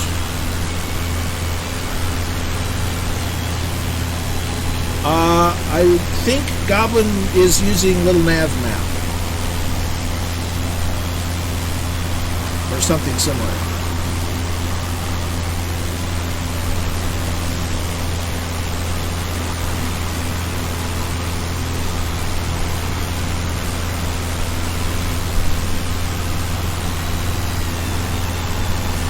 Yeah, this is just... Oh, there goes the F-15. So there's a 182, that's awesome. There's a Bonanza, there's a 339, there's the Thunderflies doing Thunderflies things.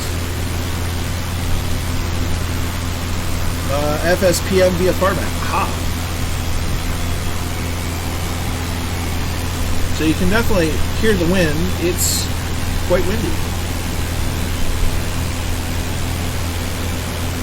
Look at that 182.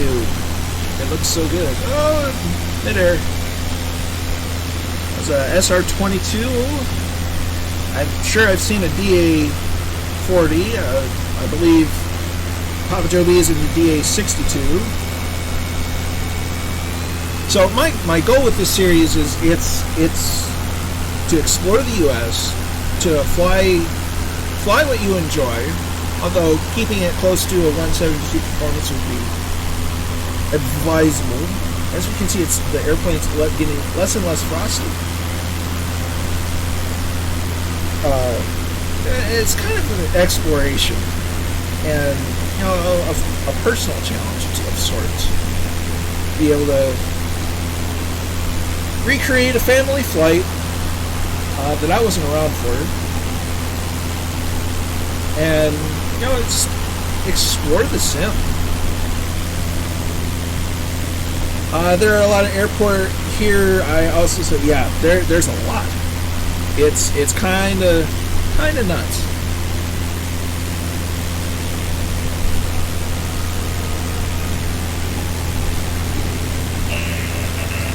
Flying with Arnold is now following. Many thanks, dude. Hope you enjoy the flight.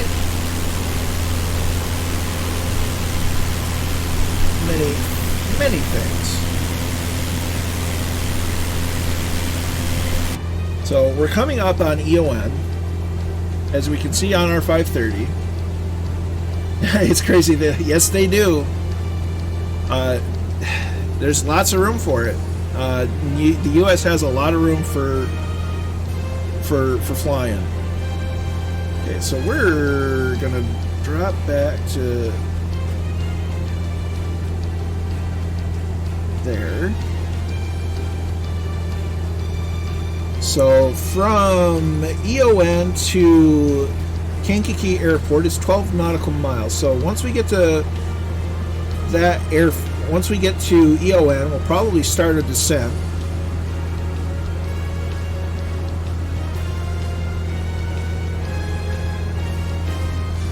Much less for, yeah, Europe both regulates it so much more heavy, and Europe in general just has less room for it, I think. There's Flying with Arnold at J. Winokur.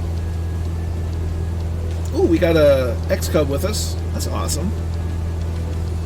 So we'll start our descent roughly at EON,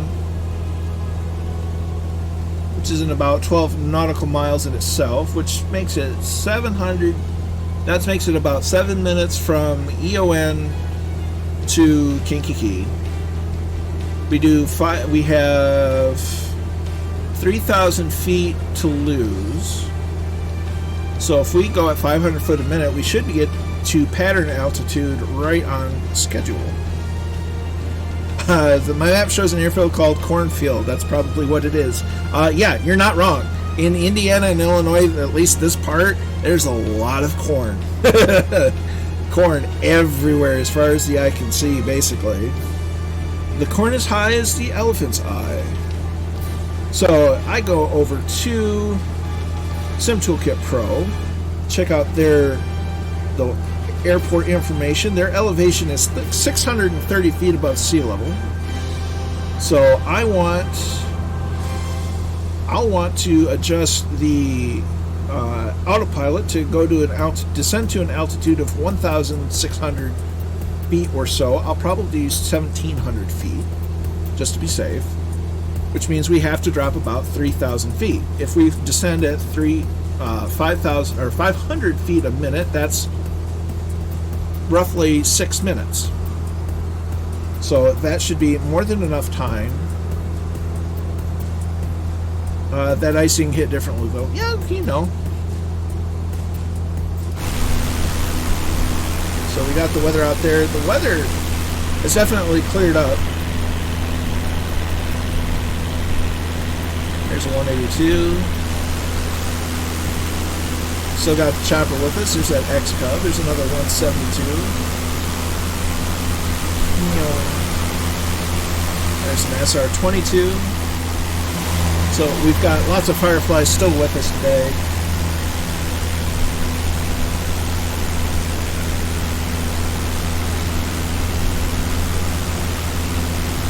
This is just cool. So we get in the cockpit. We're going to make sure that our barometer or our altimeter setting is up to date. So we adjusted it a little bit.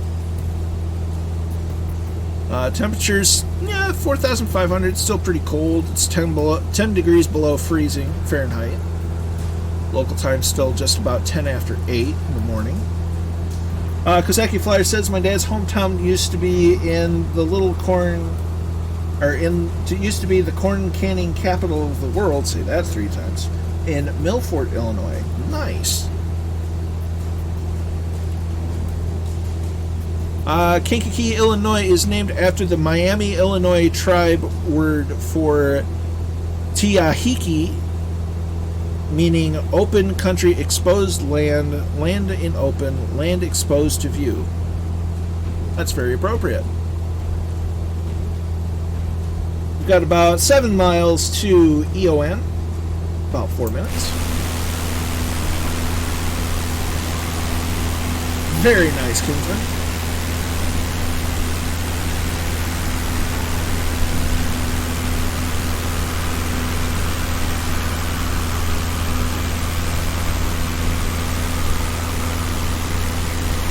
Nice.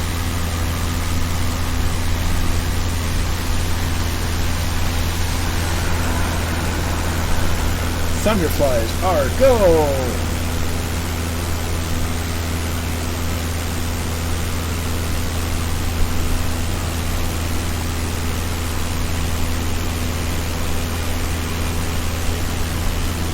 So we'll hit the VOR, make a left turn. And fly down to Kankakee. Those were probably the Thunderflies.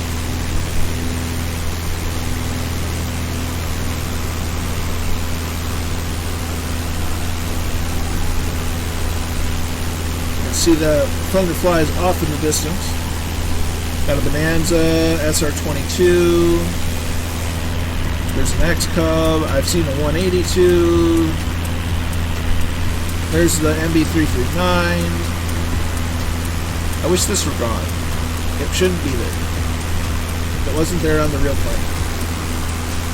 And we have the Chitu and Murphy. Murphy, you may not want to be there. Oh, that was an F-15. You may want to not be there here in a couple of minutes because we're going to be turning left.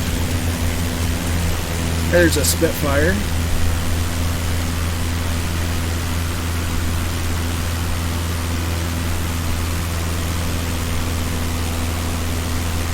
So as soon as we get to finish our turn, or it's epic cool. Aha.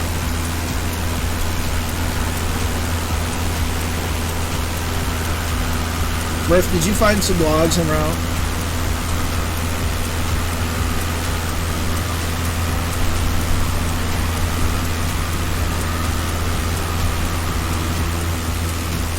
This is so cool. So we're about to hit the VOR.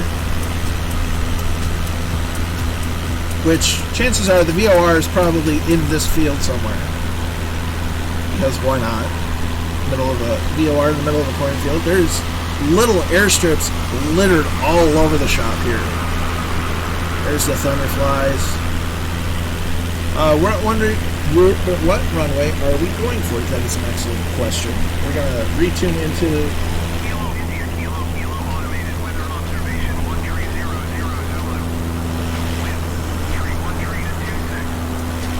Well, their AWAS is saying winds are 313, so we're going to look for runway 34, Ryan.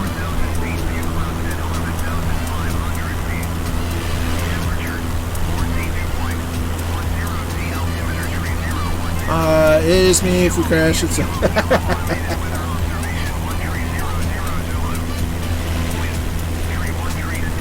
313 is at 6, so we'll take runway 34, Ryan.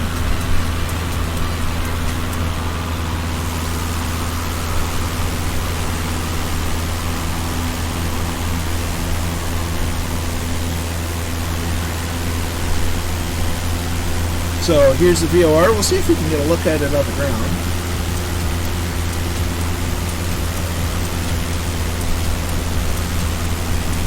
Warning, the sock is aboard. Oh dear. So we're starting our turn.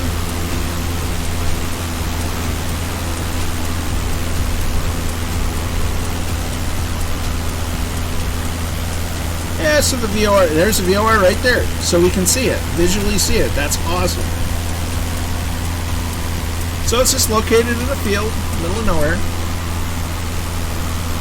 So we're going to go ahead, we're going to tell the autopilot that we want to go down to 1,700 feet, so that by the time we're at the bottom of descent, we're at roughly the pattern altitude for the airfield, which sets us up really nicely for the runway.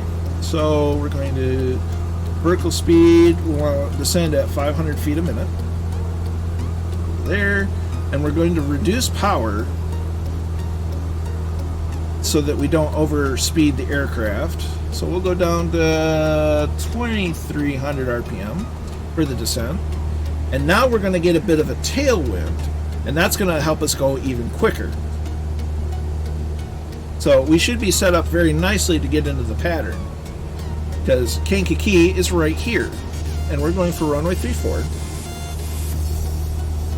So if we want to go ahead, we don't have to follow the nav at the moment. We can set our heading mode for 160. So we come in here, we set the heading mode to 160. Change over to heading. And that'll set us up into a right downwind for the runway. We might have a long base, but that's fine.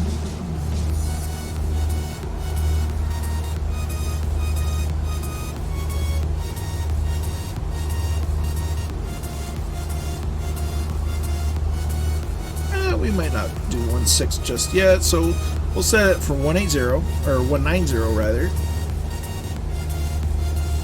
as we begin our descent into Kankakee.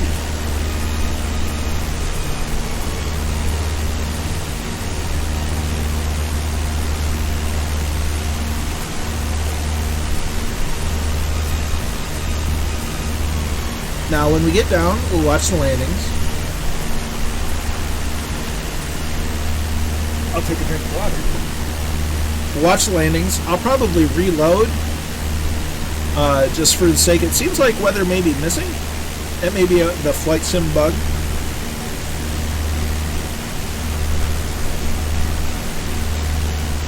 Or the weather's just that nice. Could be either way.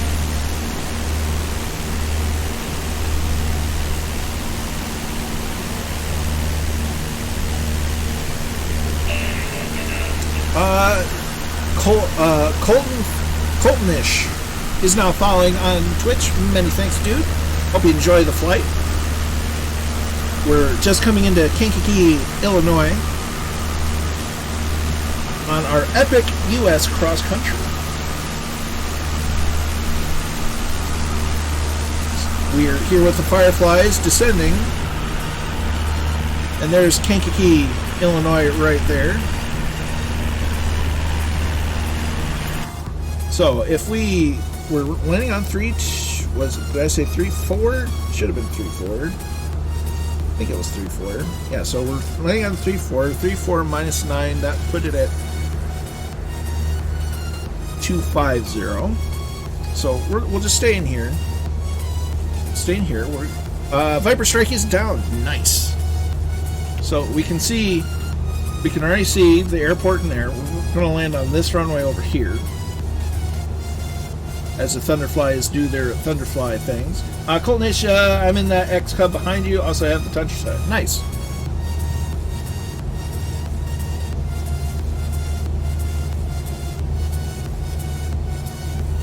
So we still have 1,000 foot to go. So the wind accelerated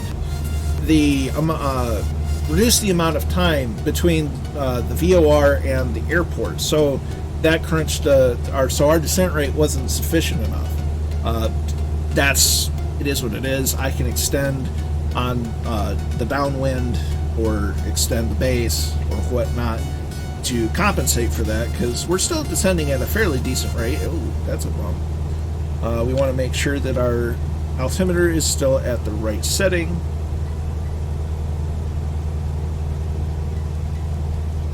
So we're keeping an eye on the field just so you don't lose it.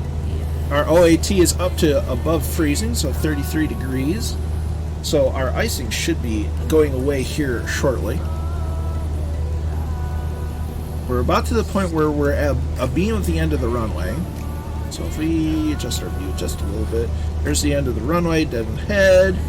So now we're getting to the point where we can start our base leg anytime. We want to wait until we're roughly, from this distance, probably 30 degrees off field, or off the approach end of the runway, just so we can get a nice proper base leg.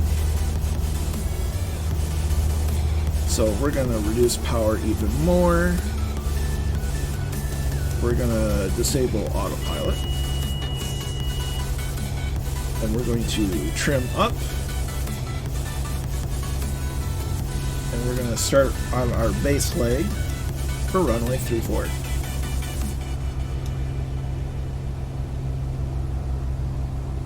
I'm off center for my controls, but that's my chair's fault, not mine. Or, well, I guess it is kind of my fault. It's not something we can't compensate for, so we're slowly coming in.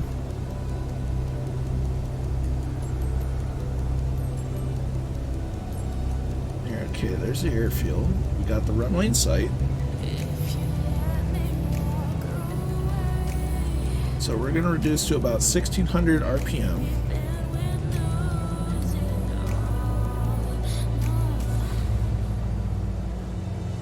Well, I don't want to turn in too early for final. So we're going to pull up and reduce throttle quite a bit because we're high on the glide slope.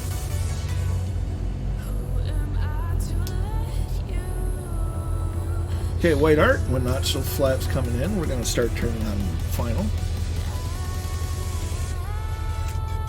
And we want to aim to descend at roughly 70 to 80 knots. Put our second notch of flaps in, help slow us down more.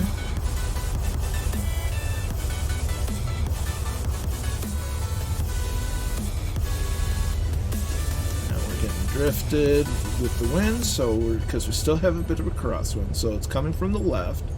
Winds are out of 310 and we're landing on 34, so it's still coming in a little offset. Last notch of flaps. We're going to go to throttle idle for a moment.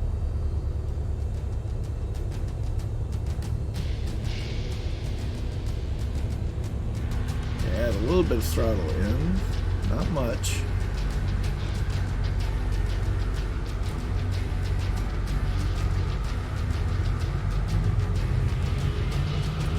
Start leveling off. Throttle goes to idle. A little bit of rudder. And we're down.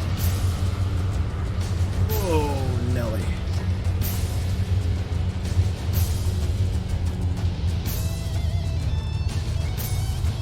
Just like that, we're down, and look at that windsock. So we're going to get our throttle back down to idle. We should have put the mixture to full, but we didn't. That's an oopsie. Okay, so we're under 40 knots. Flaps can come up.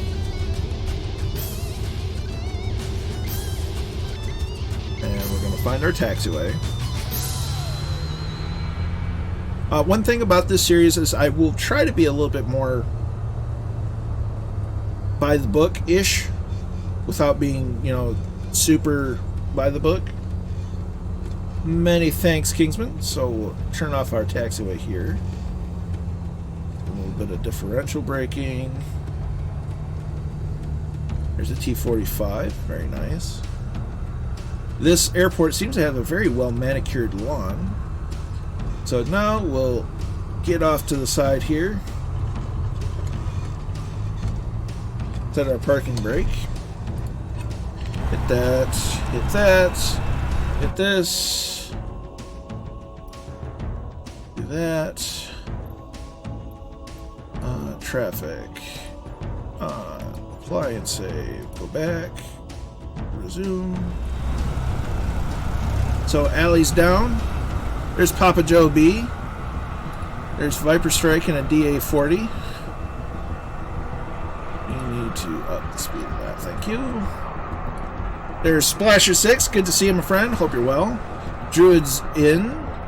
Barranco is also in.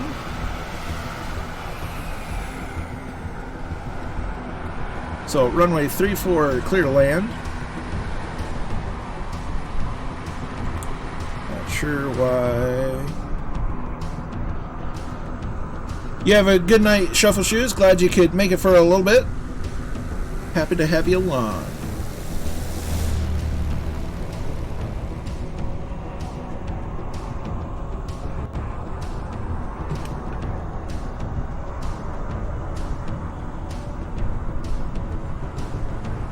It happens every now and then. I think some of it has to do with what your altimeter setting is. There's Smurf in a 172. Whoosh Blammo was able to make the first taxiway. Very nice. There's Draco off to the left. Alley Cats looks like she's ready to go to the next leg.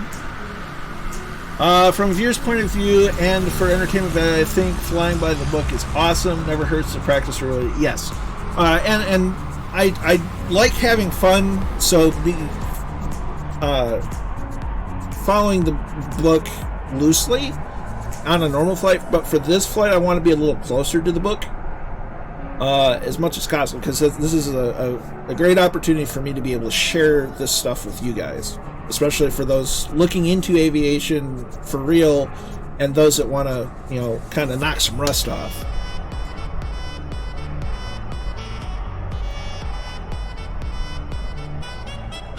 Roger that, Allison. We're probably going to take off on runway 34 though, depending on your winds.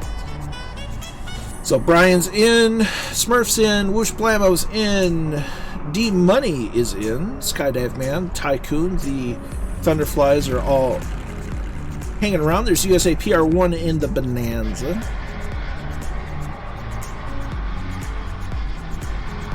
I definitely need to read the book a little better.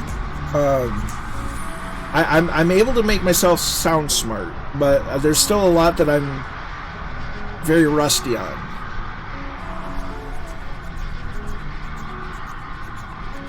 But I'm definitely, I want to share aviation as much as I can and to the best of my knowledge. Luckily, when I have questions about things, I can go to my dad and be like, look, you know, I'm not understanding something. Can you help me explain it?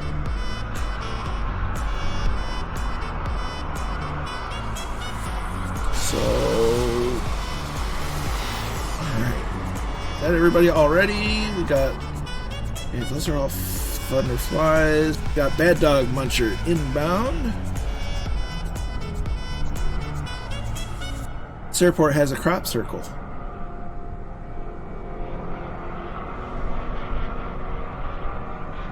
There's Bad Dog.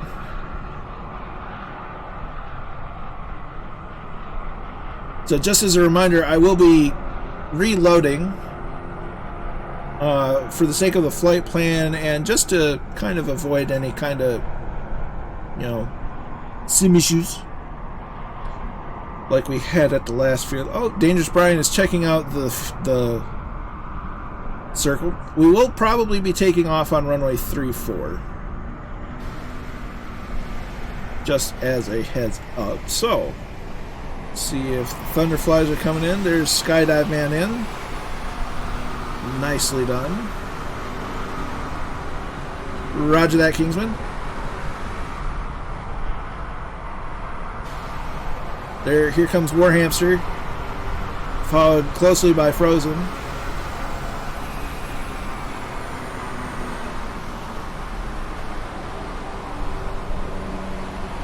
You have a good night, Goblin. Glad to have you along in chat and in the flight. You have a great restful night, and we'll catch you next time. There's Epic Fool in one of the helos. There's Test Pilot flying low final. Steve Solo UK is inbound, followed by Masonic Lake.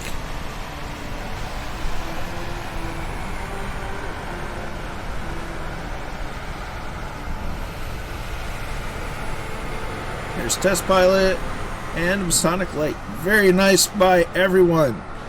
So proud of you.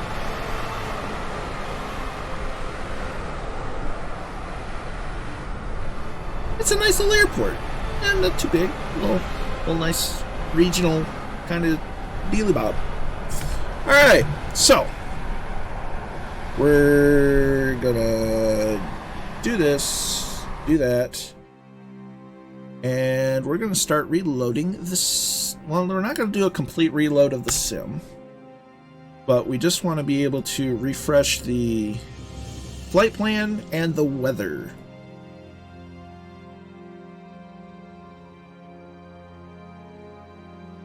So I hope you all are enjoying this little departure of a sense. Normally our flights are 3 legs with 3 landings and 3 takeoffs. This one, it's more 2 landings and 2 takeoffs for the most part. And kind of an explanation of VOR navigation to some degree. I hope you all enjoy it. I'm excited to be able to share it with people. So we'll do this, that, Kankakee to Davenport. There's that. Flight conditions we want. That was a little over an hour, so we want.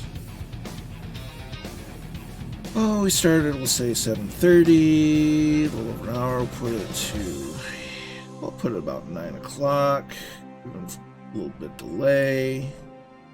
Live weather, and we want to start at a parking spot, not the end of the runway. So we'll do ramp 5, land, and fly. USA Pier 1, good afternoon. Great flight with 18 knot winds. Landing. Roger that. Yeah, it was really tricky. I love this eye tracking thing. Yeah, so Gibbo posted a video or released a video, something along those lines, about a face tracking kind of sort of setup that's kind of a replacement for Track IR, and it seems nice. Beep says, was nice, maybe next time. See you. You have a good one. Glad you had fun along this leg of the journey. And hope to see you next time. So we're going to do that. Do this. Alright, so weather seems to, it's nice out. I can deal with that. So we'll go to this screen. Go to here. We're gonna turn off the nameplates.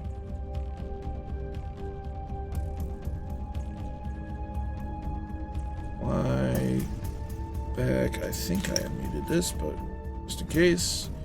Resume. Give us video. Got me started. Couldn't do it because there's no room for my phone. Yeah, that's always the extra challenge, isn't it? Is the whole space thing. So we're down here. We're going to turn our... Let's see. I found a program on Steam that we use it. Nice.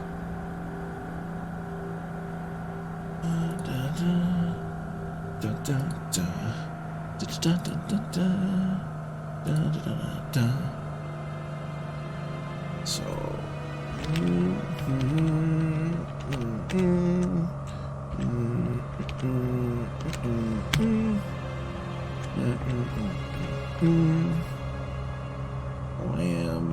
Blam. Thank you, ma'am. So that's information's good. So that'll give us the radio information we want.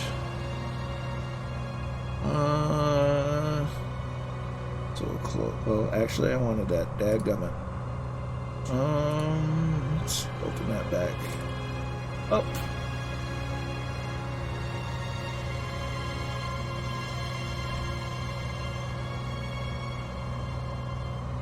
There we go. That's what we wanted. Close that. And SJ Fly is back. Awesome. Cruise altitude. We're going to be looking at 4,500 feet. Let's see. So we've got that ready to go. So, all right. We're set and ready to go. So, mags on, beacon on, mixture full, fuel open, takeoff trim set, parking brake on, throttle cracked, and clear prop. Good start. Lean the mixture just a tad. Make sure that we're between 900 and 1,000 RPMs. Avionics are coming on. Well, we don't need the taxi lights, but the nav lights come on. So, transponder goes to... Okay. So we're going to want our... set our cruise altitude, so we're going to want it 4,500. 4,500, good.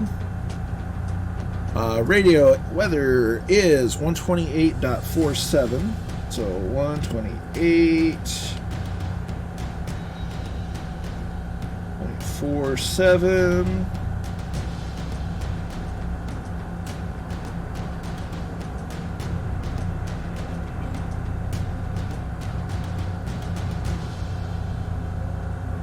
That's a lot of, so 4-7. This is good. Hopefully gives us our weather. There it is. Automated weather observation 1400 Zulu. Wind 229er at 5. Visibility tree.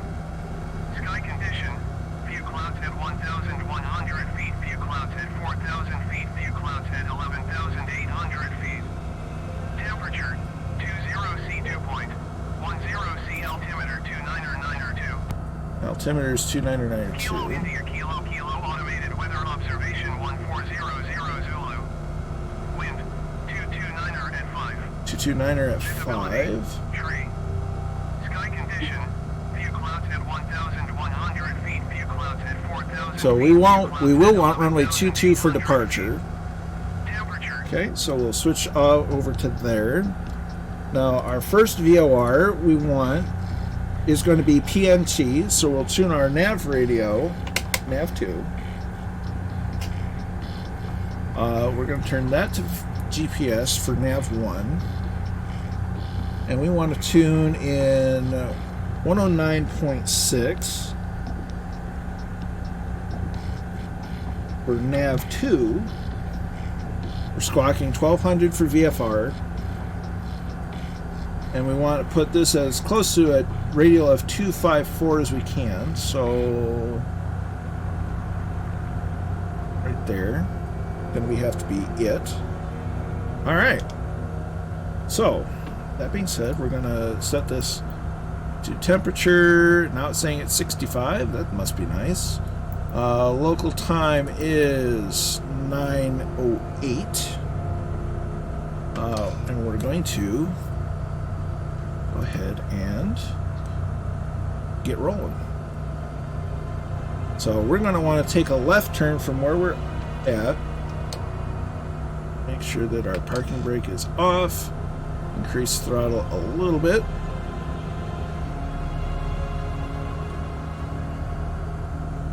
Turn to the left. Don't worry about your man there. He's okay. Alright. Man, they make things park so close. There's an arrow right between a Caravan, a CJ4, and a 172.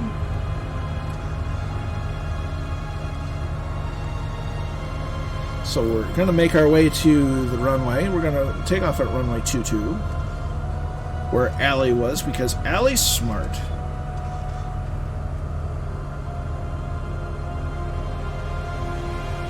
Low products. We are at Kilo India Kilo Kilo for our second departure of the day, down in Kankakee, Illinois. So we're going to make our way down to the runway.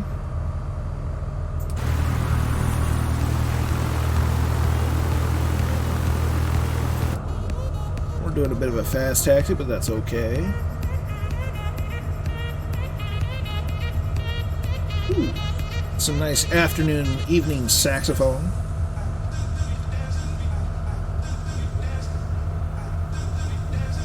There's a 339. So we're about to cross the runway, so we're going to, once we hit the hold short line, we'll turn our strobe lights on just to indicate to what in the world happened there? That was weird.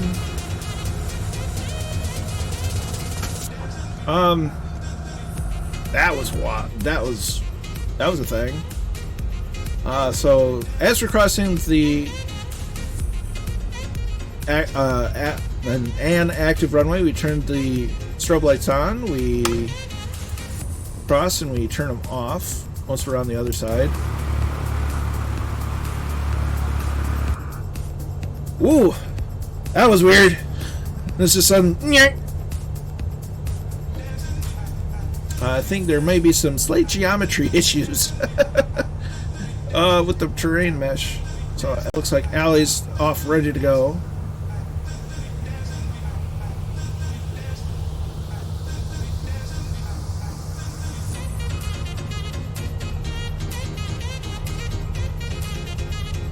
This does seem to be a photogrammetry area. How about that?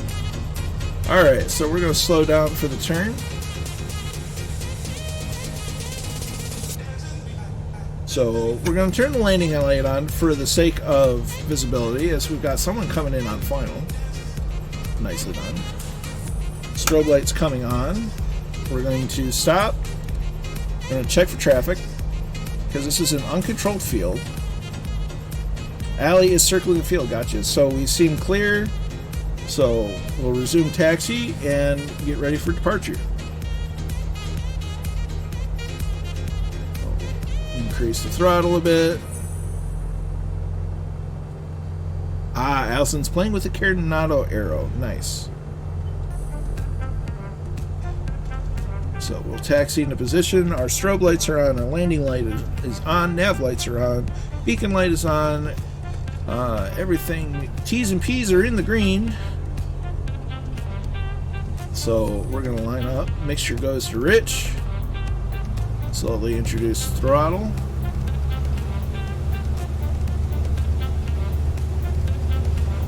Till full. There's 40 knots, 50 knots airspeed's alive, 1 notch of flaps going down, 60 knots, and we're off the ground.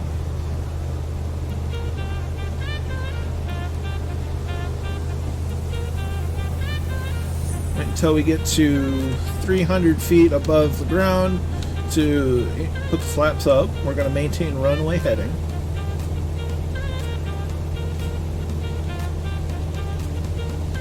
We're going to use our trim, maintain speed. Slight forward pressure on the yoke. 300 feet, flaps are coming up. We'll look behind us as the Fireflies get off the ground.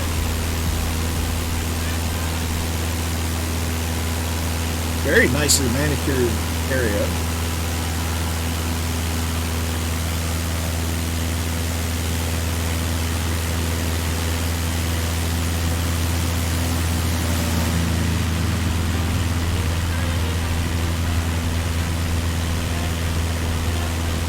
So we got Thunderflies getting airborne, we got Fireflies getting airborne. Look at this. Isn't this beautiful?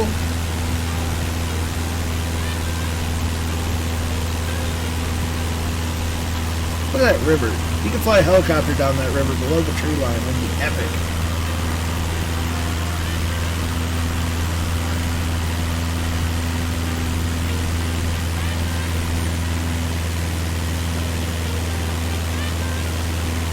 This is just awesome.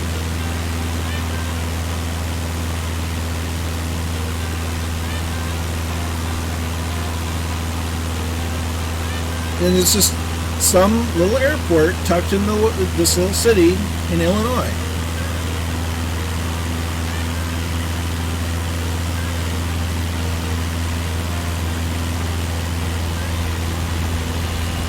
There's the T-45. T-45 kind of sounds like it's out of Star Wars sometimes. When you get the right pitch notes.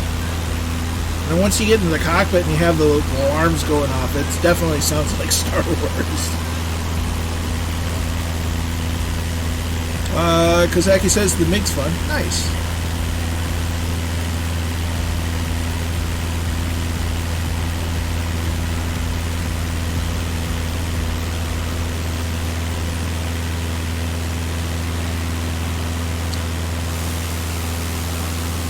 So it seems most of the Fireflies are up and away.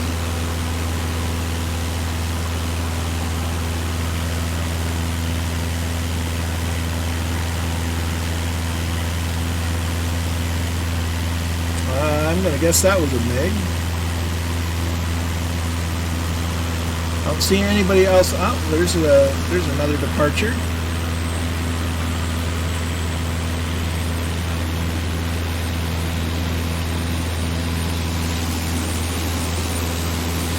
There he is. So we're going to go ahead and set our autopilot, get it going. So we want 4,500 feet. We'll activate that. We'll get into... Oh, Nelly, there's 500 feet a minute. Nav mode activated. And we're going to make sure everything is hunky-dory.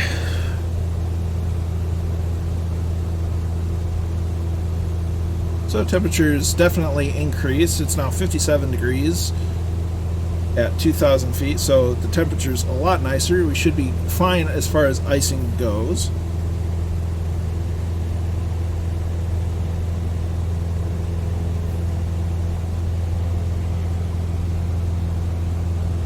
I'm gonna guess that's the MiG. Nice.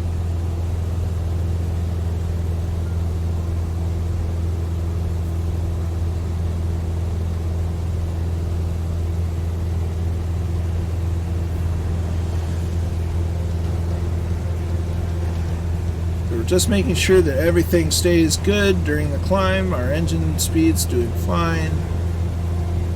Vertical speed's doing fine. We're going to make sure that we're still at the right altimeter setting, which we are.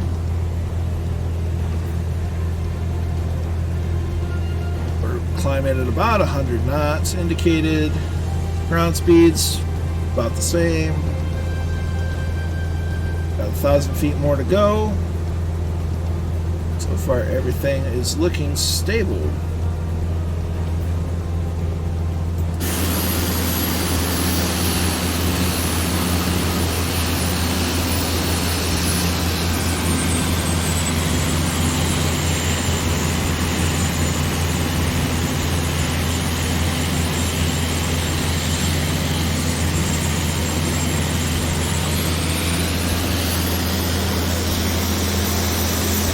there's a little racetrack down there. I'll be darned. Oh, there's an F-15.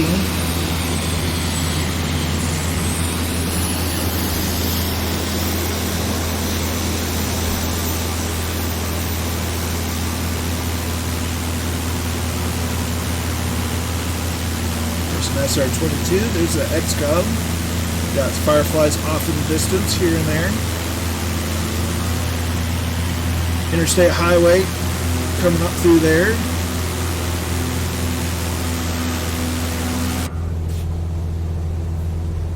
So we're coming up on our cruise altitude.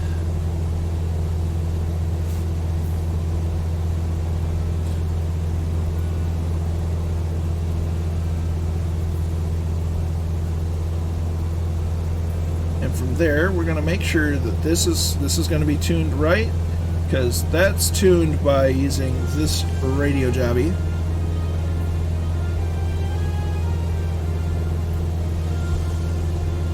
And then the GPS is controlling VOR1.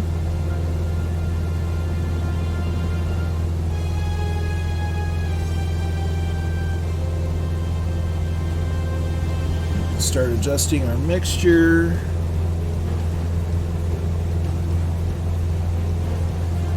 Or peak EGT.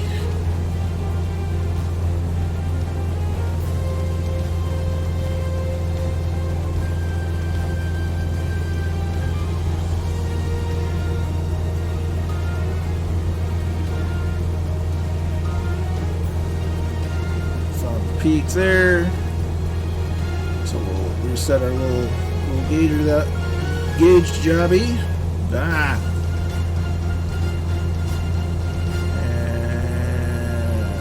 And set it. We're at cruise altitude, so we're going to reduce our RPMs to 2,500. Just because we want to be at about max speed right now, just for the sake of time. The temperature's still good, so we don't have to worry about icing so much. We're at the cruise altitude. Everything's good and set. So we can get back and keep an eye on the fireflies. Look at that.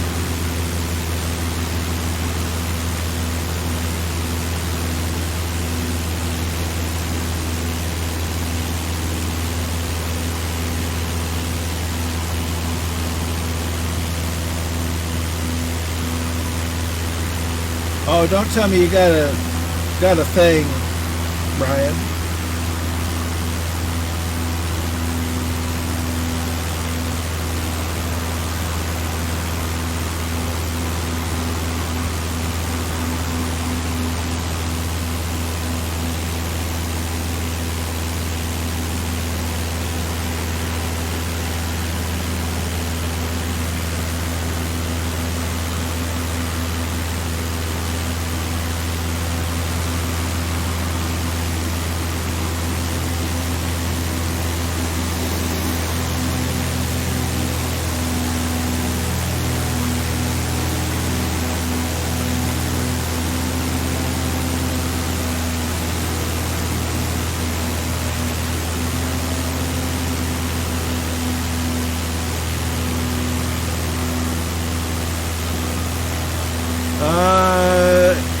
Too far to the right. Oh, that's all right.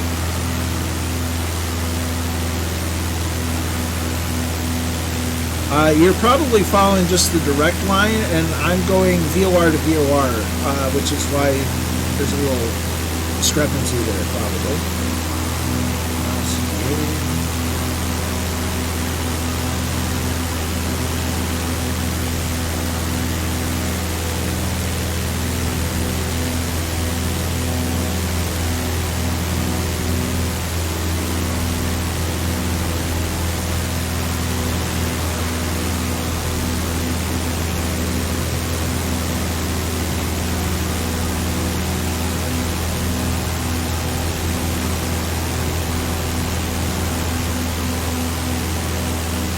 So the first VOR we're going to intercept is the Pontiac VOR.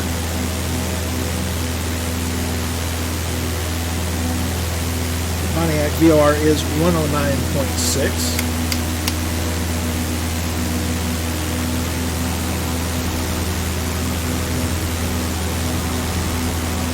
we're going to look into what are the weather conditions for Pontiac. Let's see, their AWAS is 119,675.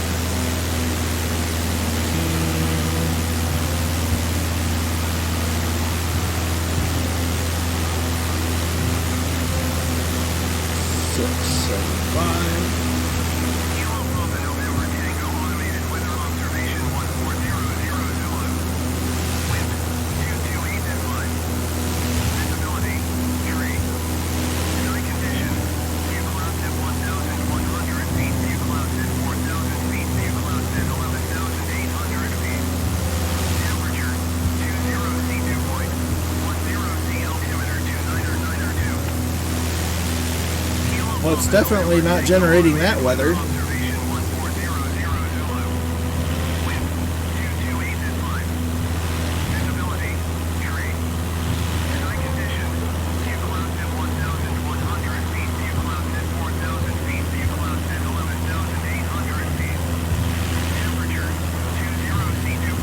Well, it's letting the right atmospheric conditions except for the clouds. That's interesting.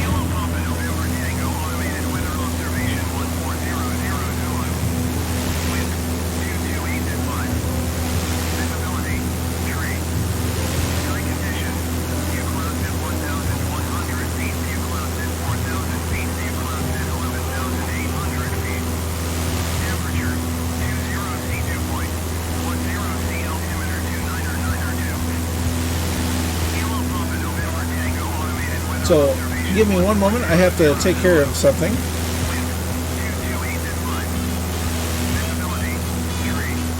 That's the one. I'll be right back.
Alright, I'm back. Sorry for stepping of a wage, but I had something to take care of real fast.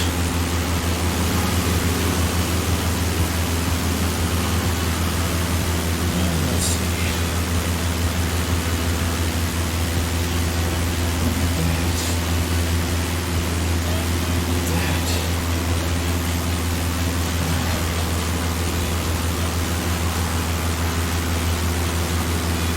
All right.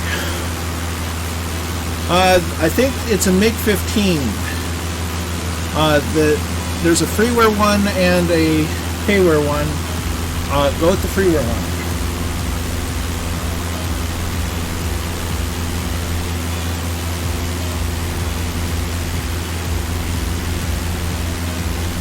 So you can definitely see the line between where they went into finer satellite imagery and into not so fine satellite imagery. We're going to play the weather a little bit because something just seems off. So we're going to run clear skies for a minute.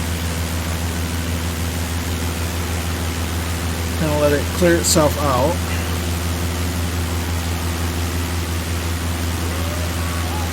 And then we're going to see what happens when we go back to live.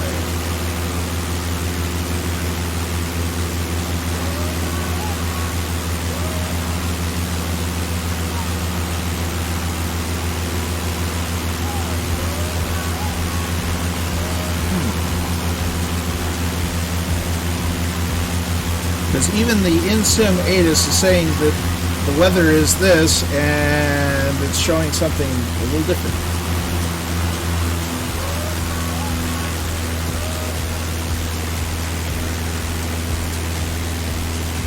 Of course, we go by live METAR weather, and it's going to change drastically.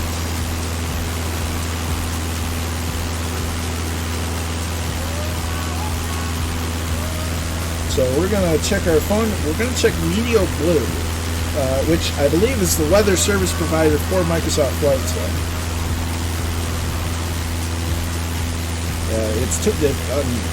Initially, it's telling me that the weather here at home is awful.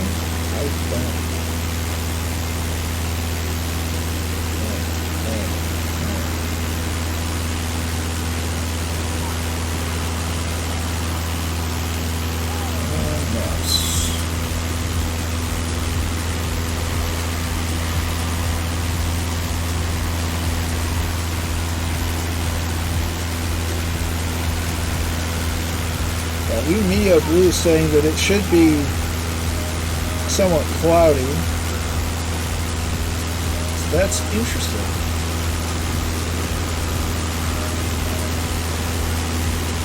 Let's see, I can only download through the sim market. Yeah, it's not in the, neither are available in the sim market right now.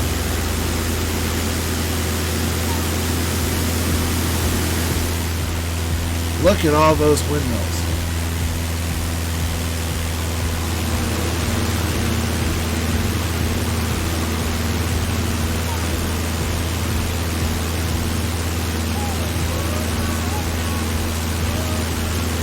Landed, changed, up to 3 MiG-15, catch up, roger that.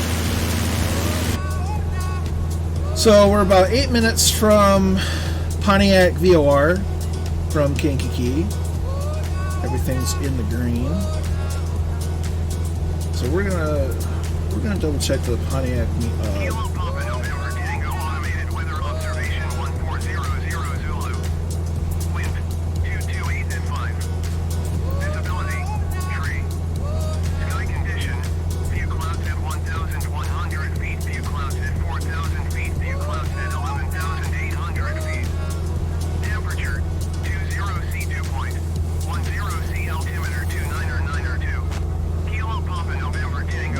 So, oh, let's do this. Enter KPNT. Winds 30025, gusting to 29. Oof. Visibility is 10 miles. Overcast at 6,000.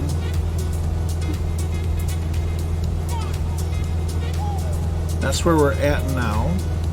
So we're gonna try out the Unreal weather and see if that does a better job. Whoa, hello. We're bumped.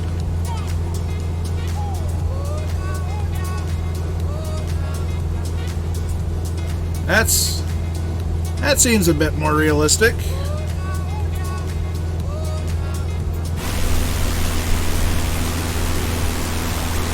It is a bit gray, but, well, that's part of the challenge of this series flight, of dealing with real weather. So we may just stick with the METAR, because for some odd reason, the live weather doesn't stay persistent, or the default live weather.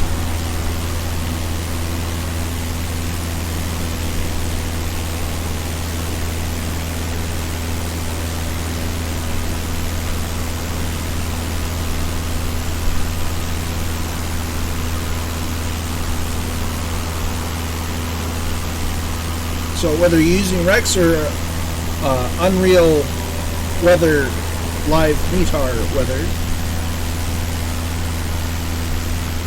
it's a shame too, because I was enjoying seeing the real dynamic weather, and then it just kind of went.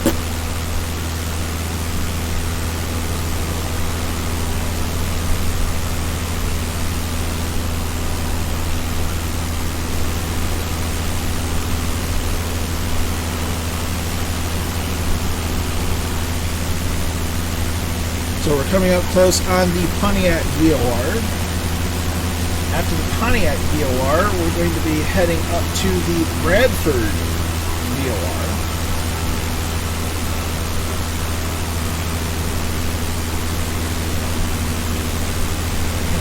I checked the weather near there.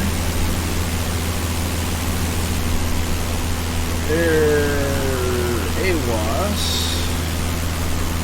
It's nowhere near there, so they don't have an AWAS that's nearby.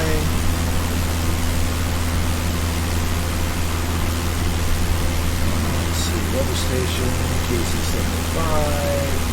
Let's see if these guys have an AWAS.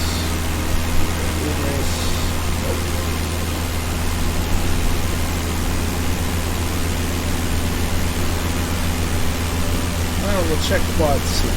Quad City International. ADIS is 121.2. So we'll switch to 121.2. and see what they have to say about the weather. The only thing flatter than cornfields is Murray's chin. Ooh, shots fired.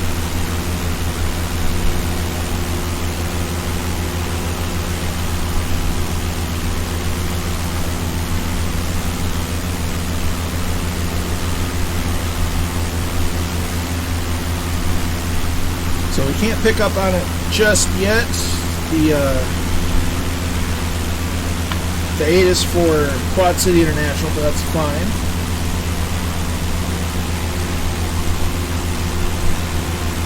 So we're going to get ready for the next VOR, which is the Bradford VOR. So the Bradford VOR is on a frequency of 114.7. And we want to turn it to a radial of 295 degrees. And it's about 44 nautical miles between each VOR. The MiG was flyable, but not all the instruments work, but the canopy does look nice. That's awesome.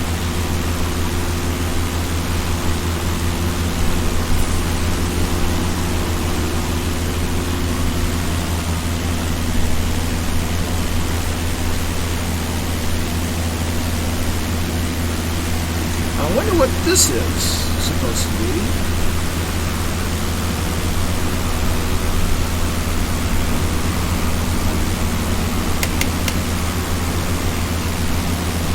So I want to preload in 114.7. And we have to.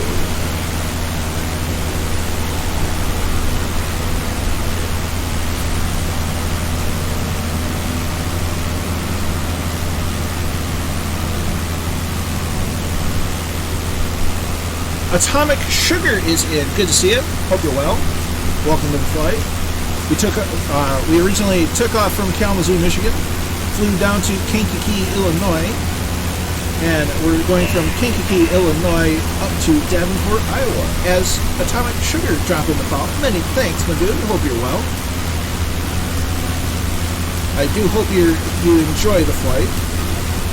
We're trying to fly VOR to VOR with the assistance of some GPS. So I'm kind of explaining the VOR-age method as we go, even though I am using the GPS and autopilot. So kind of a,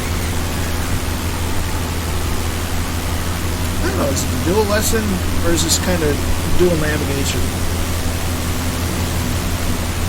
Making it so I can teach on the go. We'll see, we'll do that.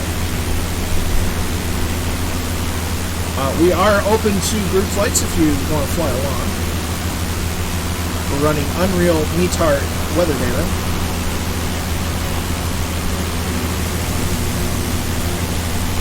That's an SR-22. We got a X-Cub. We got some MB-339s.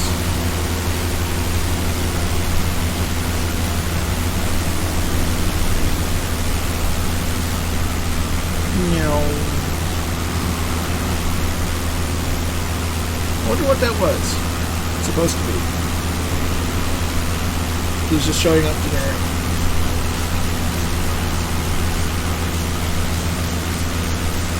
So we're about to turn on the VOR. We're about a minute and a half. There's the VOR indicator right there. About 2.5 nautical miles from it. So if we wanted, we could go ahead and plug it in, but we'll wait.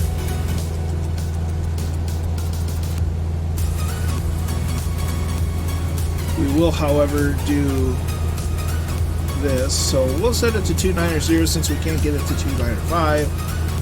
We're going to be entering the zone of confusion for the VOR anyway in a moment.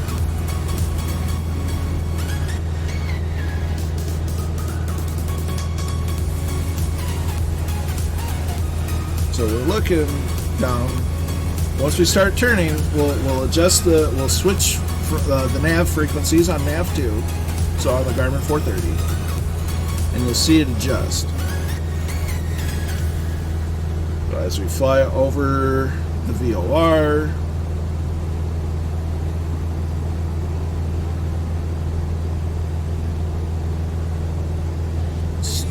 start the turn here in a moment.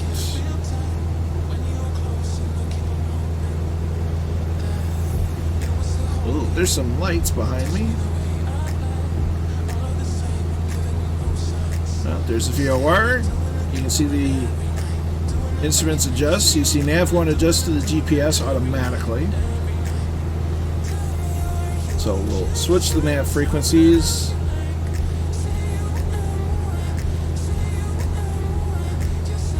And you'll see that it's not precise, but that's just due to a sim bug where we can't get it. So we'll put it on 300.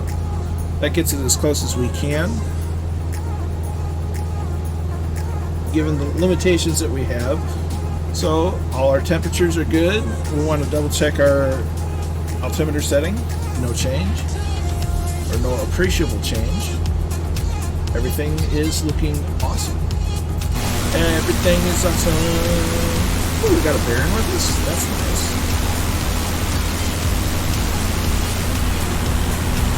Don't mind the line in the clouds. So this is part of America's heartland where a lot of food is grown.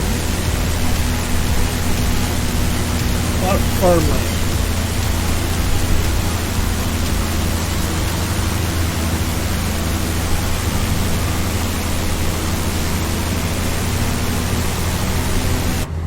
So we're gonna keep an eye on these guys for a second while I check our sky vector. We're waiting to hear information out of Quad City because we're tuned to their ATIS.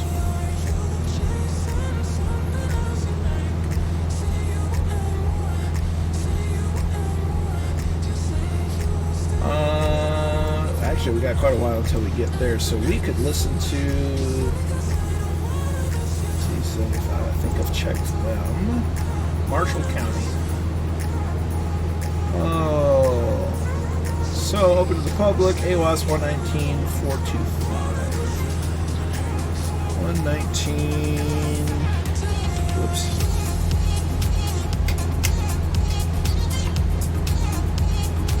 $119.425. We'll check out the weather, what it's reporting there.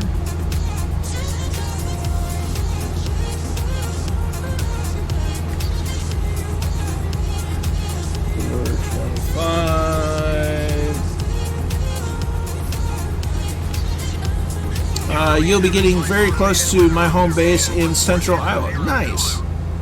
Wind, 30 at 42. Visibility, 9er.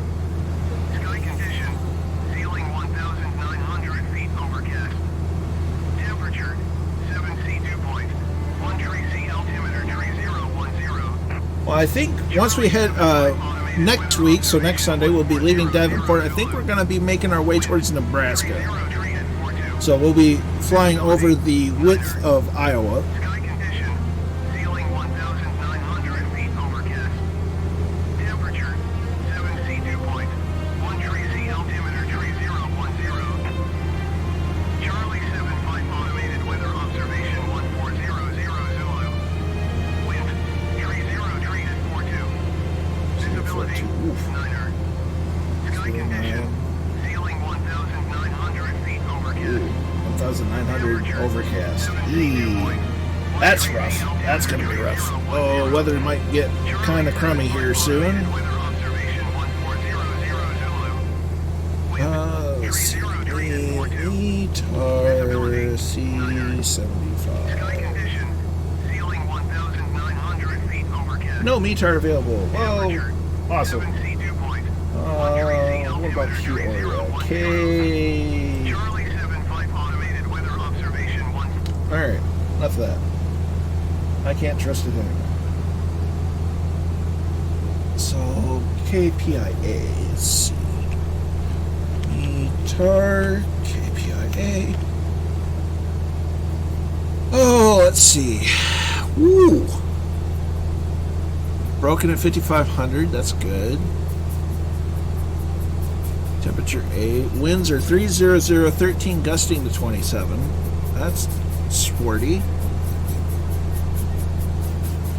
But that's a bit far off our track. So, let's see. Easy eye. So, METAR KEZI.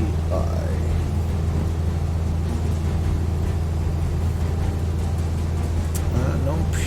None there. I have a feeling Frozen is in a Krikri. Aha! I don't have that one. So, VYS. Okay. VYS. Yes.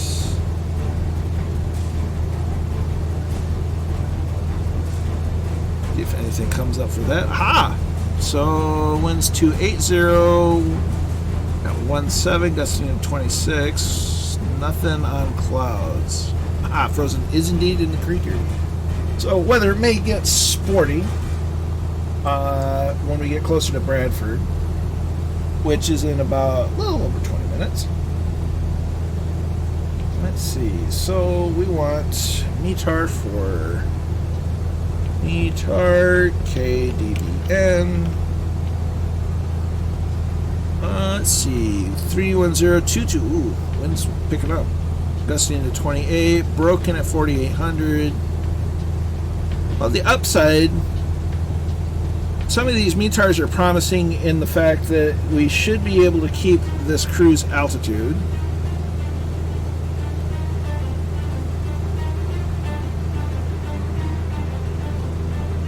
Wow. Got a SR-22 out there. We've got the X-Cub, Krikri, MB339. No, that's... There we go.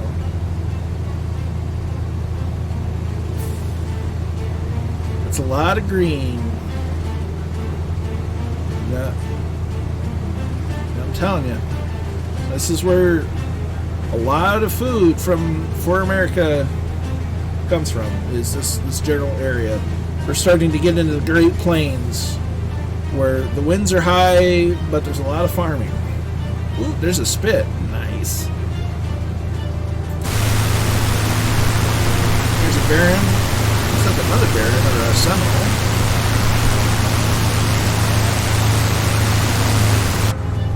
A lot quieter inside. Wow.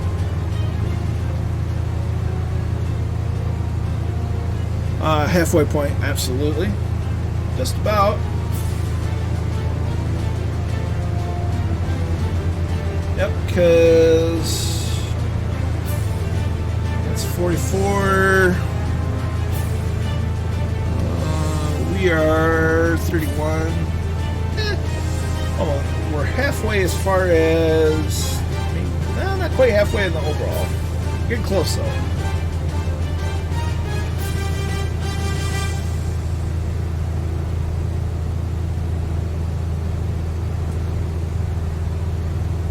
And see, one of the other nice things about... did you ever fly KIKK-KDVN? No, I don't own it yet, and I've not flown it.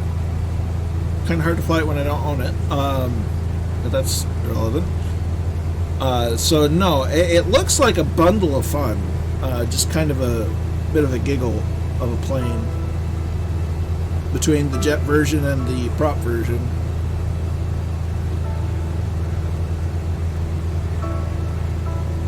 So you'll hear me say something is a giggle, and what I mean by that is it looks like it's just like something that you can't use or whatever without just giggling to death.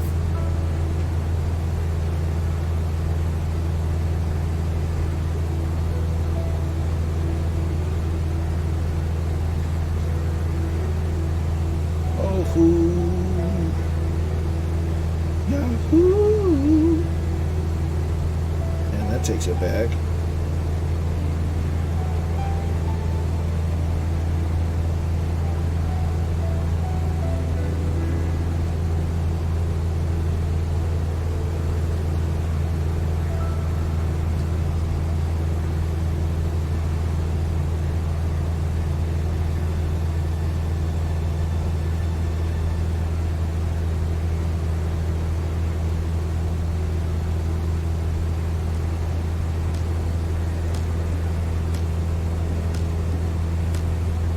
So it is, Kingsman had it, and it's a good little aircraft. 99 says it's tremendous fun. I think Allison is also fun.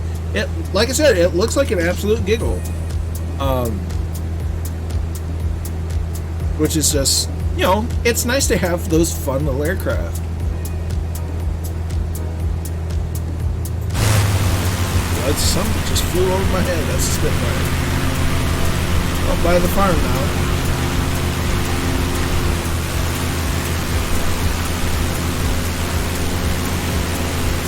Just look. I mean, even with the cloud, and you still get a little bit of sun here and there. Allison says, I am a fan of KIKK-KDVN. Kingsman is 62 nautical miles out. Roger. The jet is cray cray. I love it. Alright, cool.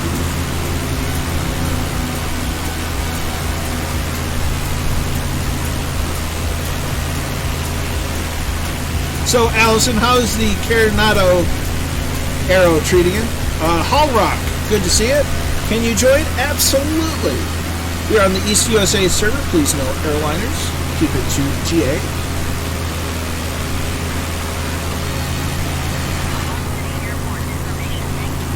Oh, we're starting to hear the Quad City airport information. Server. It's okay, different ship this one. Yeah, it's different enough to the Just Flight one. I still like both.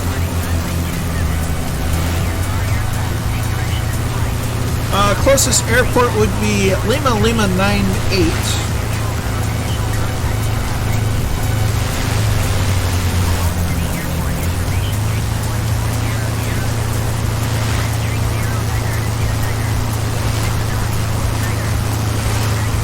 Speed is similar, not much in it. It's definitely not as in depth as the Just Flight one.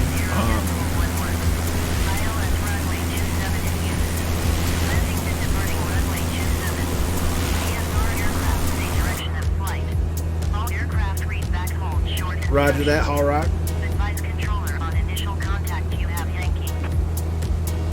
So, check our altimeter.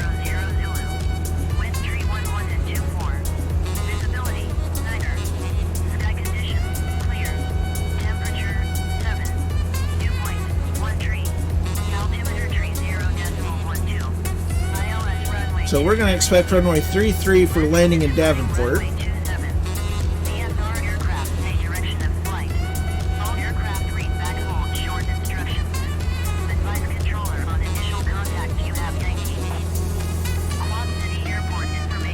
Okay, so 400 Zulu. Wind 13 at 22. Visibility niner. Sky condition. whoops. Temperature. I was just going off the VFR map, so I apologize. Altimeter 30.12. ILS runway 27 in use. Get rid of that nonsense.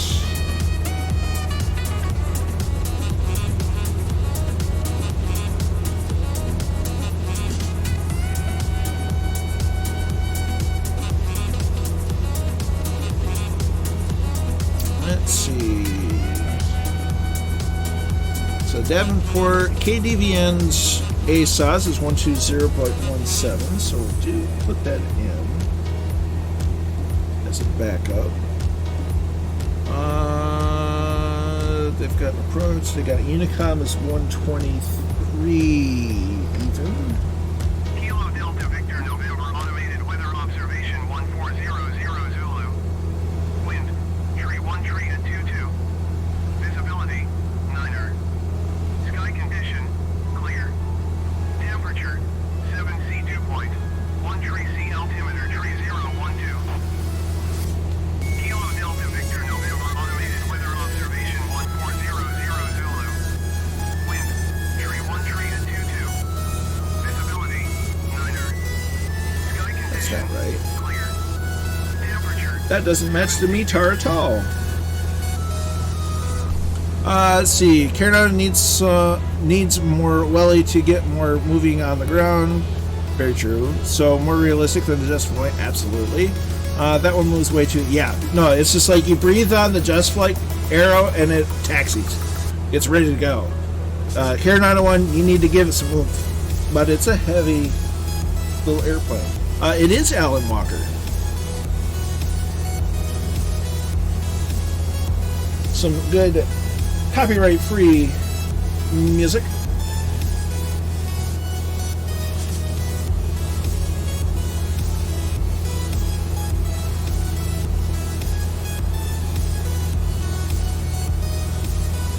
So when I stepped out early, have you ever ordered groceries and had them delivered and then get distracted and put your phone on vibrate and forget all about it and start streaming?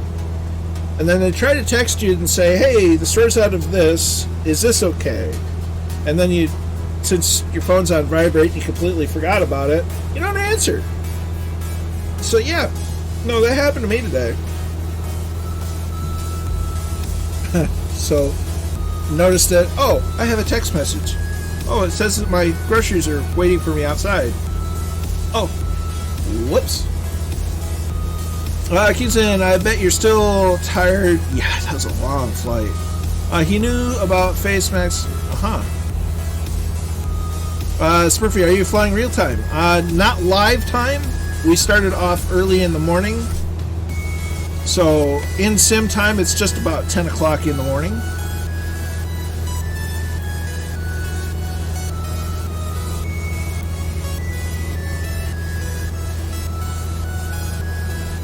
But we are flying some live METAR weather.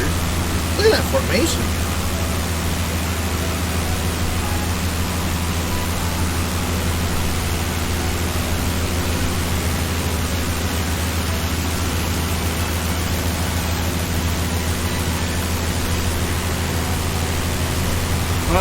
Okay, yeah, I'm not. Oh, I am, but not as bad as I will. Yeah, Allison, between the Red Bulls and just being elated at the trip, I bet you didn't get a lot of sleep at all. Horak, I'm coming from Davenport. We'll heading 120, get me to you. Possibly?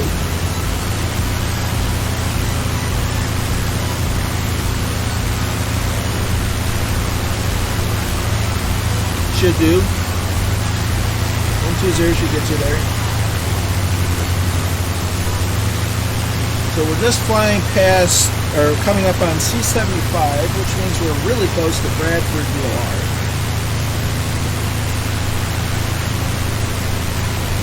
Allison says, good thing is I have a 3-day week this week and they're offered. Nice. Allison's going to do a lot of flying in her week off. And it was a great flight too. I mean, it wasn't necessarily visually interesting, simply because you fly over water, and there's a lot of water. There's a 10-hour flight over water. But doing it as a group was fun. Trying to maintain the groups in speed was a lot of fun. I joined mid-flight, probably an hour and a half, 2 hours into the flight overall.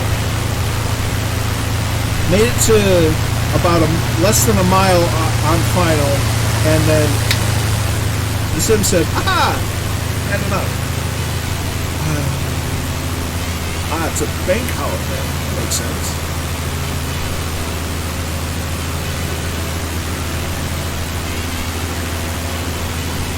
Yeah, I was gutted. I was just like, I'm sitting there going, really? Really? You want to wait till then to do it?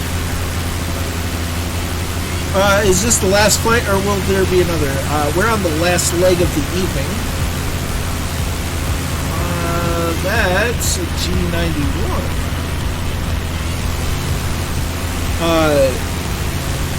We started streaming at 3 p.m. Eastern Time. We'll be live again on Tuesday with a different flight. So the flight that we're doing today is a whole series that we're doing every Sunday night. Sundays are for Skyhawks. So part 2 will be next Sunday at 3 p.m. Eastern. As we continue from Davenport and I believe go to Nebraska. I had to keep jumping in and out of the stream. Yeah. No, it was fantastic flight. The bouncing it. The Tuesdays are going to kind of be our anything goes Tuesdays for flights. And then Thursdays are our Chase the Cup series, following the NASCAR Cup schedule, going from track to track. Keen Lifer, why is there a line of nothing through the clouds? That's a bug. It's a bug. Found a bug. So shout out to Allison. Why do I keep wanting to say Ashley Johnson? Allison Johnson does a phenomenal job at streaming. She's been recreating Amelia Earhart's Around the World flight using a Mooney in lieu of the Lockheed L-10E Electra, since there isn't one in Microsoft Flight Sim as of yet. But she's doing a phenomenal job with the flight. It's really been enjoyable following it as much as I can. Flew from the tip of South America to the tip of Africa yesterday. It was phenomenal. 10 hours of flying all at once. Did it in 10 hours and 28 minutes. Only 18 minutes longer than it took an minute. Nice. Amelia said, I approve. It's pretty great.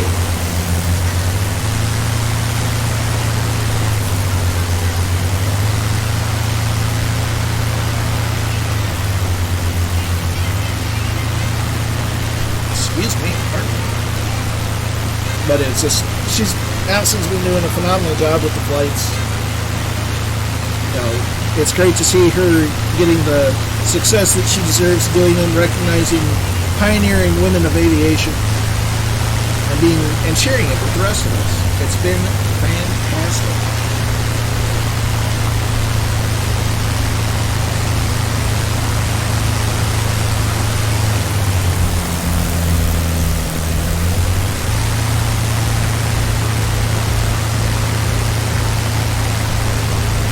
So we're going to check our instruments. So we're really getting bounced around. We want to bump up our speed just a little bit. Yeah, the Spit's doing a phenomenal job. I believe that might be our buddy Mr. Winokur. Phasing in and out.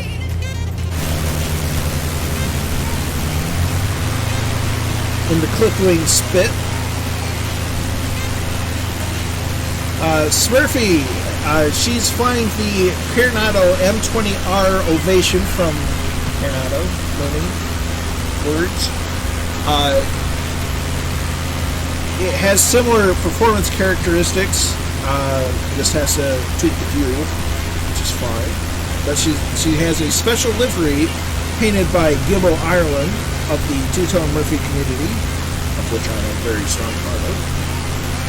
And so it's just absolutely phenomenal.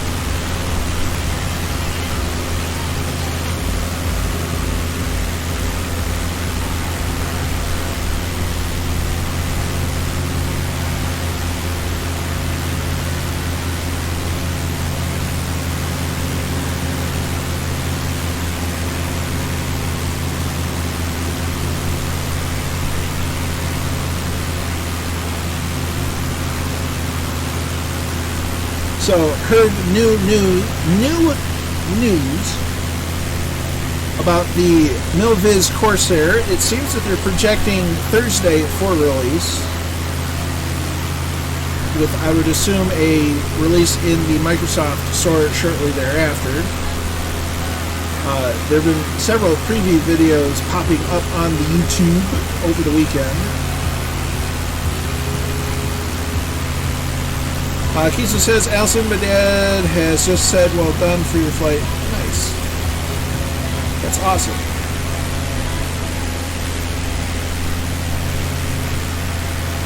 I'd say about as official as saying soon. So, but I think that's their goal anyhow. Small Town Token Brown is looking at the flight plan. So we're about to hit the BDF, or Bradford VOR. But I am looking forward to the Corsair. It's going to be amazing because it's a Corsair. What's not amazing about a Corsair? And I guess it's going to come with like 20 odd liveries by default, so that's kind of nuts.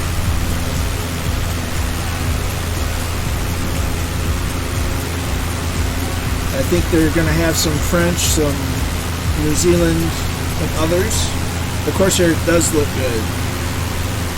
I didn't really get too much of a good chance to watch some videos previewing it, because it happened right before I had a unit meeting with my reenacting unit, and then it was time, by the time that ended, it was time to set up for the streaming. So, yeah. But I look forward to checking out. There are a couple videos linked to already in the Two-Tone Murphy Discord. I will be putting some in my Discord. Just so the people that are there and not at the Murphy Discord can still see it.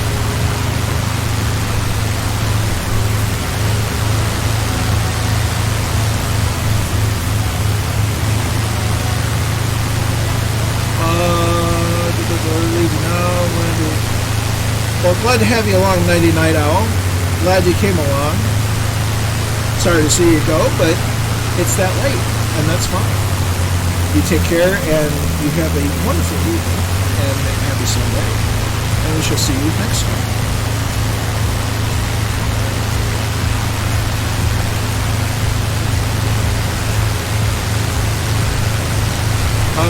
Yeah, no, 100% Kingsman. That's what I'm really excited for, because once we get that, when we get a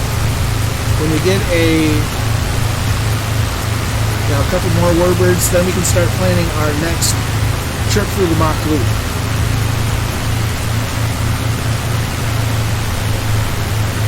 Yes, 2 great warbirds indeed.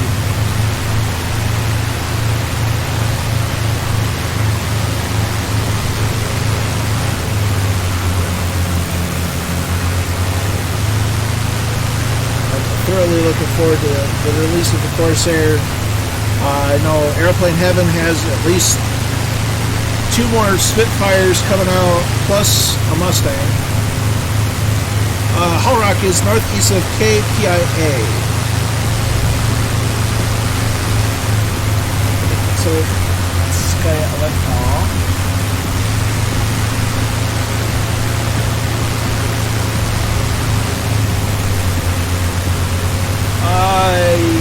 That's roughly where we're at. We're close to EZI, or KEZI. So if you're northeast, you want to be north. So we'll head west a little bit. Make sure you're on the East US circuit. If you need the name tags, that'll help you locate us.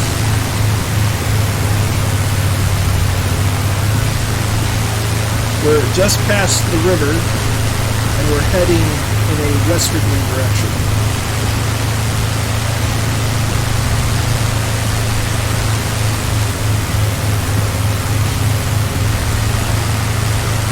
So we've hit the Bradford VOR, which means we need to change our frequencies out.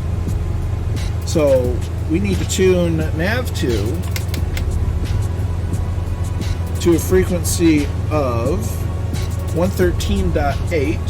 So 113.8 blam. And we should be on a radio of 309er. So that's 310. That'll be close enough. So we should be good to go. We're going to double check our altimeter settings.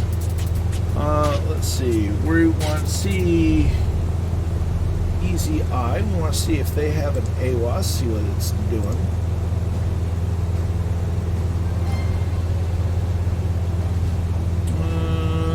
They don't want to have one of their own.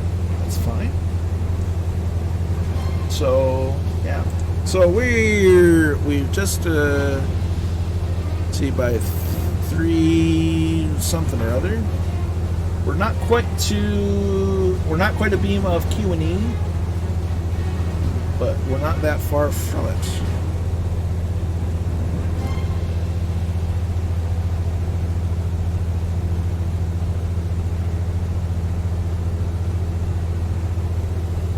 So temperatures, there's 40 degrees.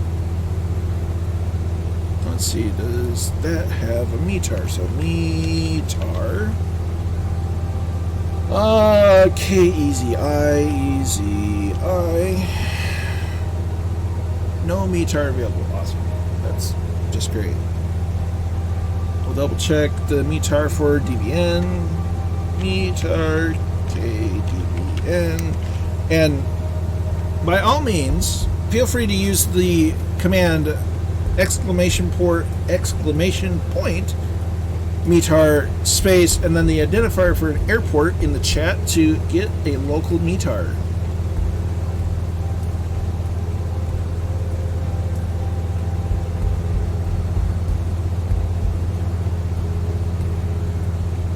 So we'll do that. And so we have the METAR. METAR says it is from the 28th day at 21:52 Zulu. Winds are 310 at 16, gusting to 27. Visibility is 10 statute miles. We got scattered clouds at 48. Temperature is 07, dew point of -2. Altimeter is 3015. So that means the ceiling is, there is no ceiling because scattered clouds are not considered a ceiling, but they're also above where our current cruise altitude, so we'll be fine. Make sure this says the same thing. Yes, it does. So, based on the weather information being winds are 310, we want runway 33 for landing when we get to Davenport.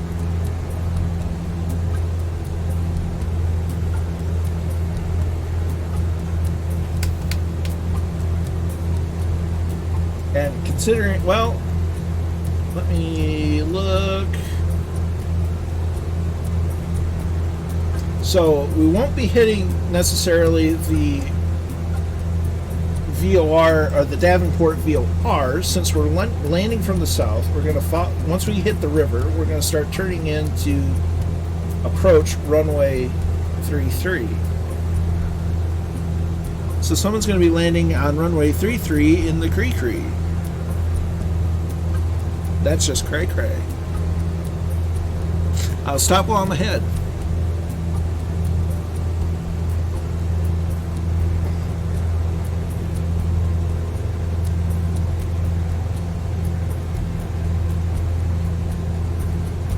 So it's looking absolutely fantastic.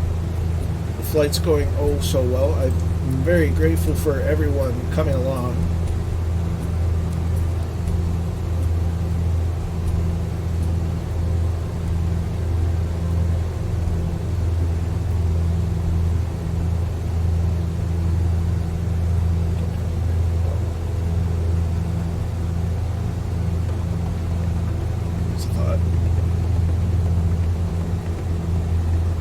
So we're definitely getting closer to Davenport. We're about 40 miles, 41 nautical miles. We're about 25 minutes out.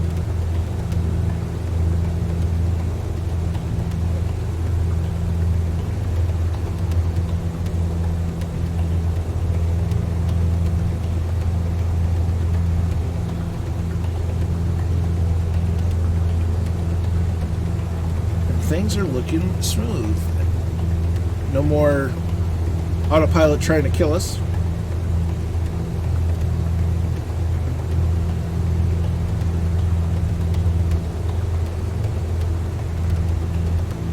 Still staying there. Double checked our altimeter. It's still good. Awesome. Spit, the Baron, and ME339. What I'm guessing is a Creek green.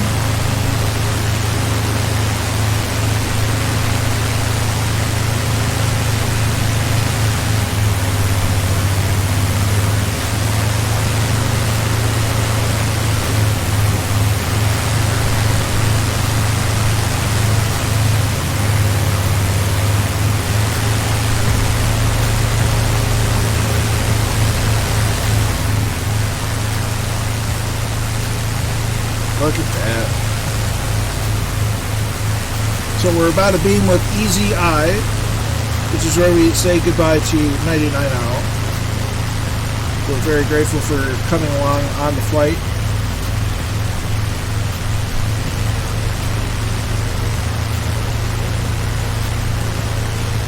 That is, in fact, by Kewanee, the city of Kewanee. Airport's a little further south, so it's right about there. There's the city of itself.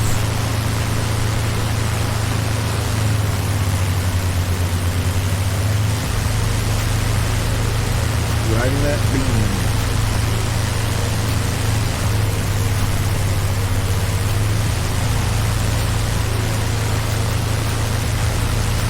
So the weather is certainly very gray, but at least the sun's coming through somewhat, which makes it a little nicer.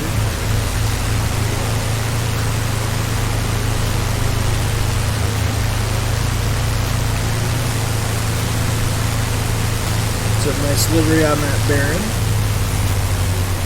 Another, is that a Skyhawk? Yes, it is. We had a Skyline earlier, a Skylane earlier today. Yes, we had a Nissan Skyline. Oh, I guess. That's, well, totally how that works.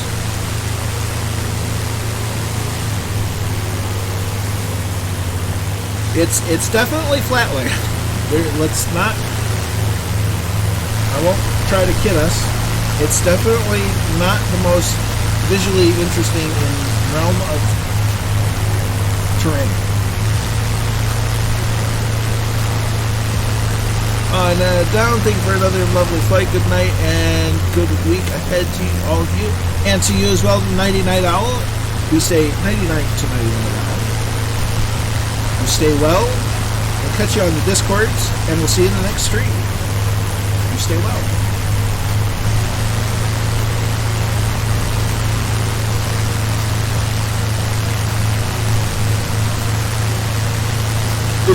It's really fun watching the different patterns in the grass and the trees and stuff.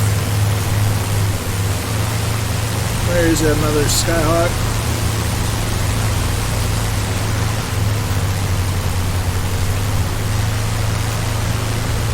Viper Strike says, I saw the preview video for the Corsair and I'm sold. I mean, if I'm honest, I was sold at the announcement of, hey, there's going to be a thing. Same with the P40. And, you know, the Mark 1 Spitfire, and the Mark 5B Spitfire, and the DC-3. It's kind of sold on all of them by just the sheer announcement.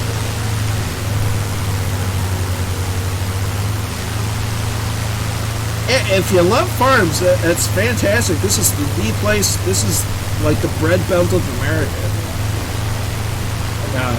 And I don't mean to dog it at all. It's just, it's very flat. It just is.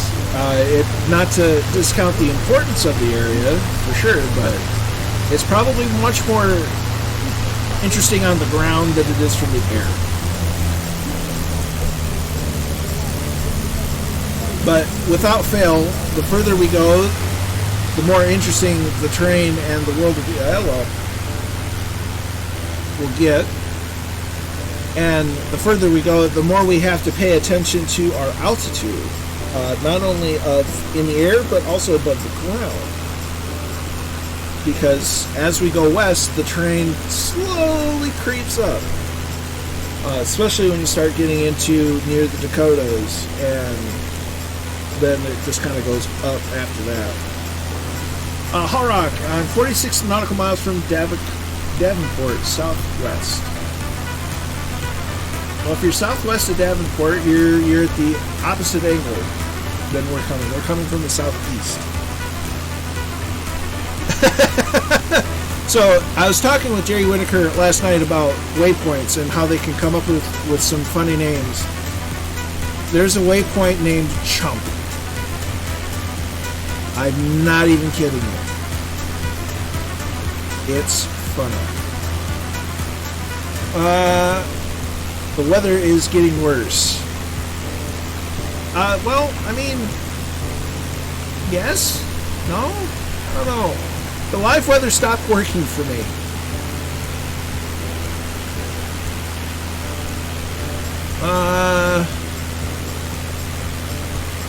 The Unreal Meteor is just reloading in some new ones, so we're gonna double check the altimeter. Didn't change much. Curry is a waypoint off Trinidad. Nice. Splasher 6 says another Iwaginian?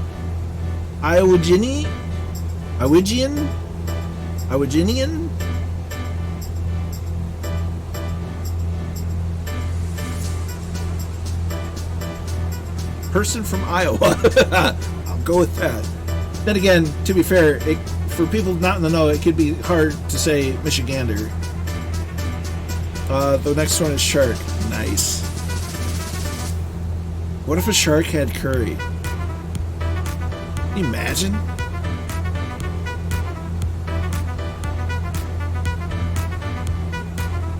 Hallrock says, is there a wind farm below you? Nope, but we're right on the highway. We're kind of intercepting a bit of a river and a highway. Or ponds and a rail. This might be a railway.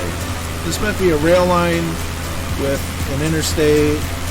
That looks like a rest stop or a camping spot.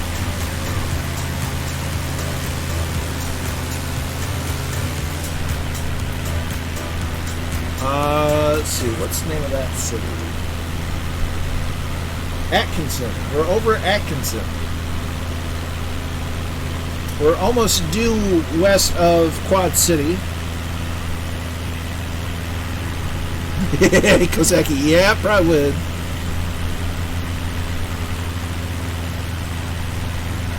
Illinois. Yep. Won't quite hit Iowa until we get to Davenport, because I think that's the St. Louis River is the dividing line. If that's not the St. Louis River, it's definitely the Mississippi.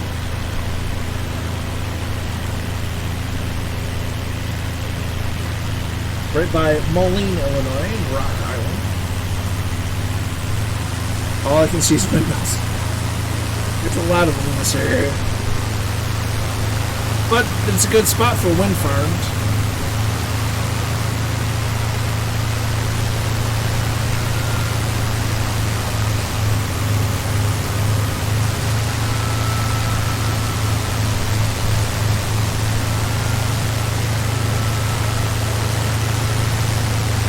So we're about to Geneso. We're about to pass Geneso, which is right there. That's Geneso.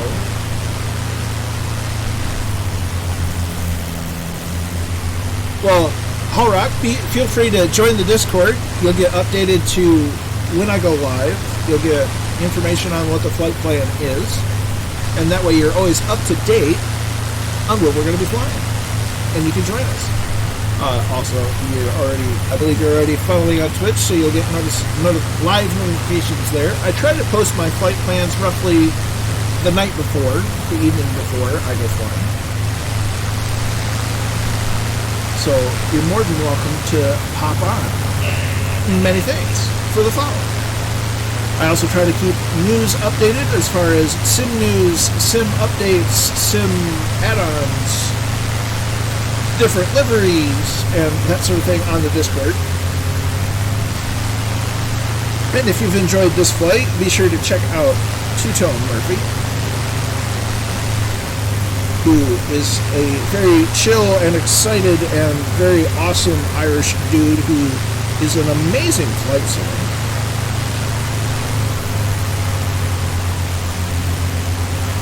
We stream at roughly the same times, him and I. So roughly 3 p.m. Eastern, or 8 o'clock in the evening Irish time. Tomorrow will be the continuation, I think, part 3 of the Orient Express flight.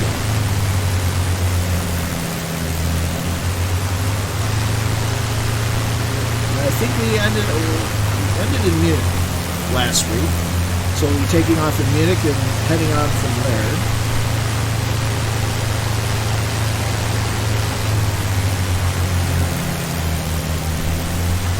You can hear the Spitfire just revving and revving, and up and down, up and down. That's how you maintain formation. It's just slight adjustments in the engine power and keeping the plane, in control.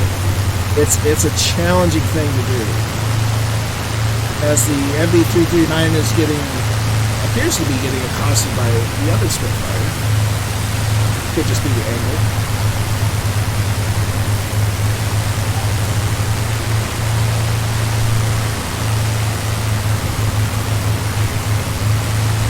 So we're coming up on the river.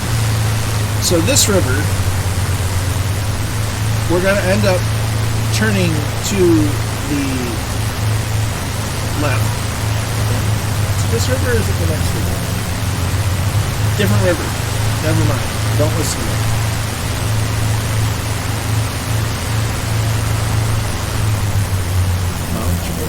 So KDVN, the Davenport, Iowa airport, is just on the edge of the Class C airspace of Quad City International. And Kingsman has landed. Nice. Hope the weather is treating you well, and I'm sure the landing was awesome.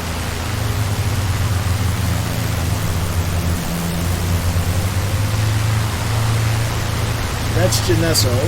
So yeah, this river that we're coming up to is the Rock River. So Hull Rock will go over the Rock River, maybe. The weather is not too bad. Matches the METARs.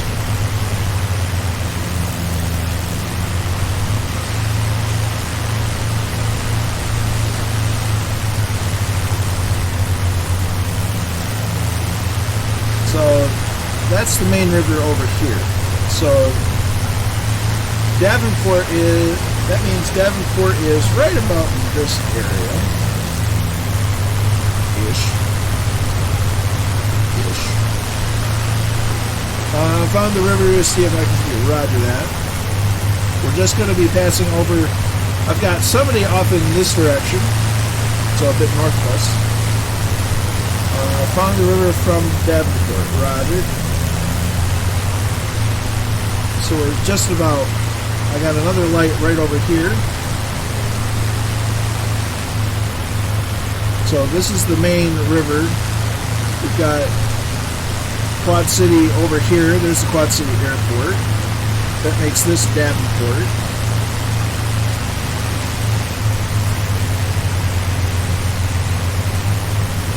So we're going to want to go ahead and descend. We want to go to, we'll say 1,900 feet. Get under the Class C airspace.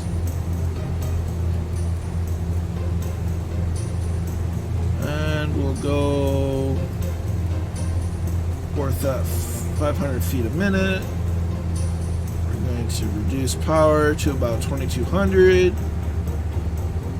Bronco, great stream. Appreciate all you do for. Well, I'm glad you enjoy it, Bronco. I'm glad to have you along. I'm happy that you're keeping me company. So many thanks to you. It is Davenport we are landing at? Yes. KDVN, Davenport. And we're going to adjust to a heading mode. And we want to head, we'll put it at 290 degrees. Heading mode, please. Thank you. So we're deviating from the flight plan just slightly.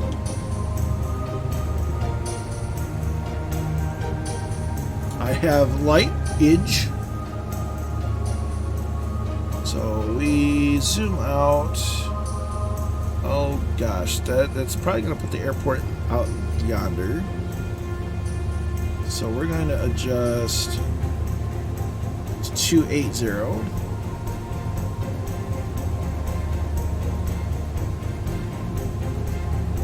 And it's saying low fuel. We've got just shy. We've got over 10 gallons. We'll be fine.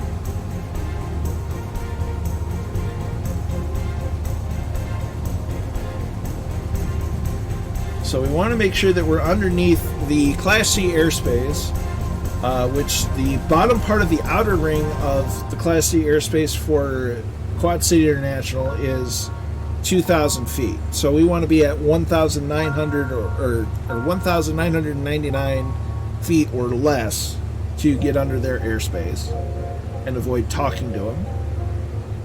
So 1,900 is a nice round number. Allison's down. Very nice. And Kingsman says hello to Allison on the ramp. Well done, all. So airport's in sight. Remember, we're landing on runway 33.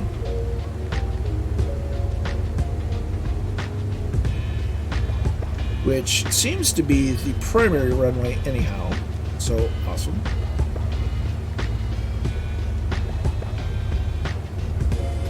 You can see Davenport, and across the river is Quad City and Rock Island.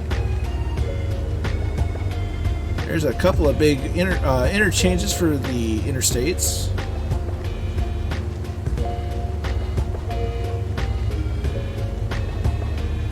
And from here, we'll do a straight-in approach for runway 33.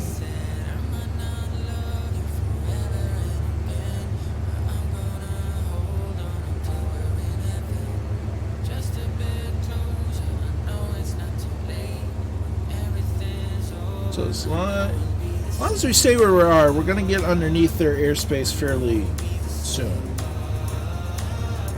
We've got about 1,000 feet to lose yet. We got some lights over the river, over yonder. So, hello. There's a bridge. Definitely getting into some trees. Do I live this? No. It's 3 states away. I'd have to drive from Michigan to Indiana, through Illinois to get to Iowa.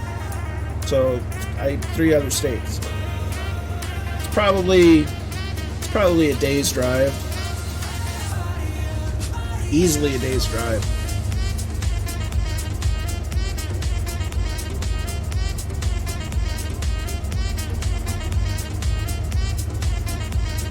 Okay, so we're at this bridge, and that bridge is at the edge of the outer ring for the Quad City International. So we might raise their airspace just a little bit. I'm sure they'll forgive us.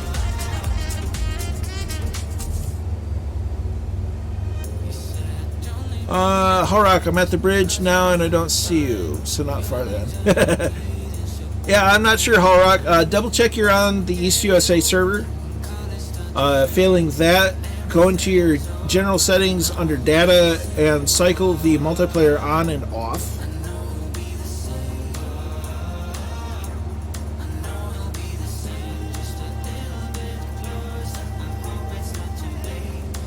We're at the Big Bend.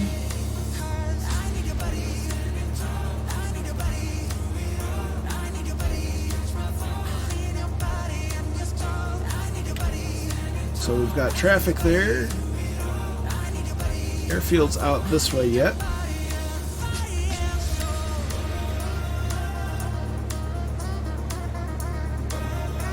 So we're at our altitude. We're gonna put power back in.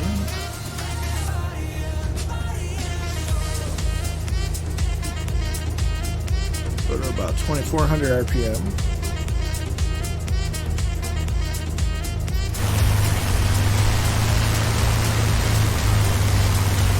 So we're now flying under the outer ring of the Class C airspace, so as we don't have to talk to anyone from Davenport International.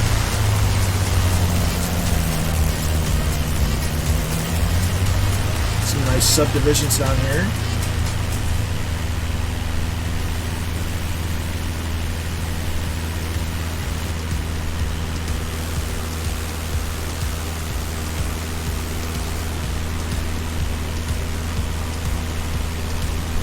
Nice little harbor there. So this is the border between Illinois and Iowa. So we're entering Iowa, which is Splasher 6's neck of the woods. Hope you have the kettle on there, Splasher 6,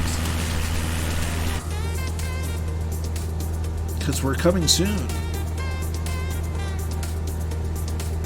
So there's the real lights. That's the runway end identification lights. Real, R-E-I-L. Blinking, saying, "Hey, that's the end of the runway. This is the approach end of the runway.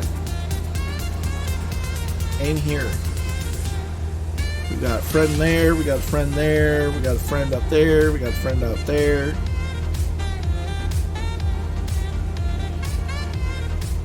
So we're going to adjust our heading shortly. So we're gonna go ahead and adjust it to 30 or 300. Kind of get it more into view.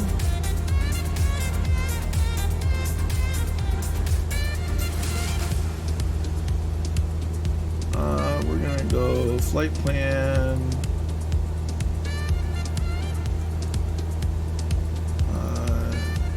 That's not what I want. Flight plan. No.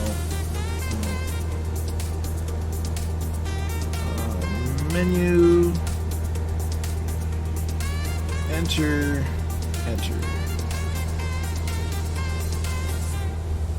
So that we can hide that. And go. No. There we go. I can, Kingsman. I can. Hopefully you're watching the approach. Oh, something zoomed by really fast.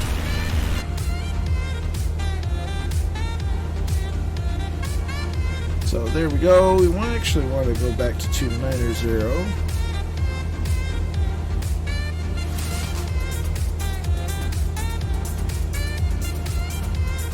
Take a drink of water.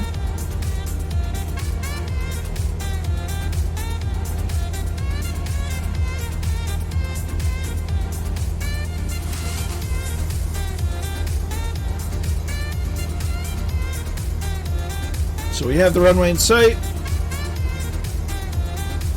Well, glad to be here, Splasher 6. Hope you have kept it warm. It's really flat, yeah. Well, that's just the way it is. There's nothing wrong with it. So we're seeing people come down. We have VFR1 going bonkers.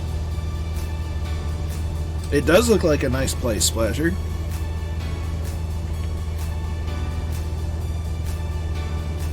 Alright, so we're going to go ahead and disable the autopilot because we're here.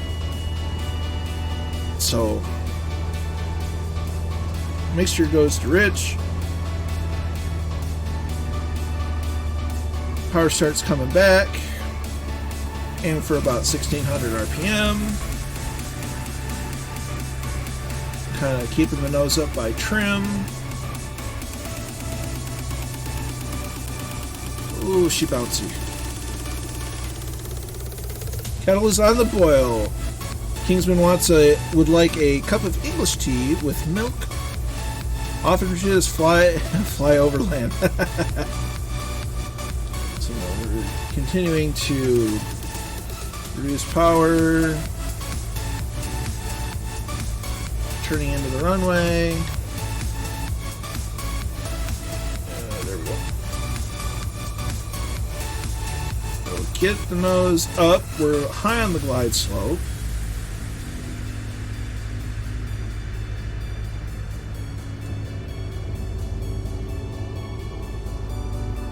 Couple notches of flaps coming out. Ooh, she's bumpy. She's bumpy.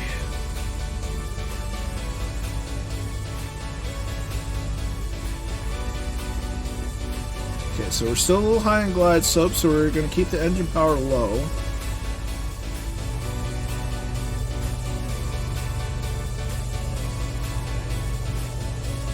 Trim up a bit more. Plenty for everyone. Awesome.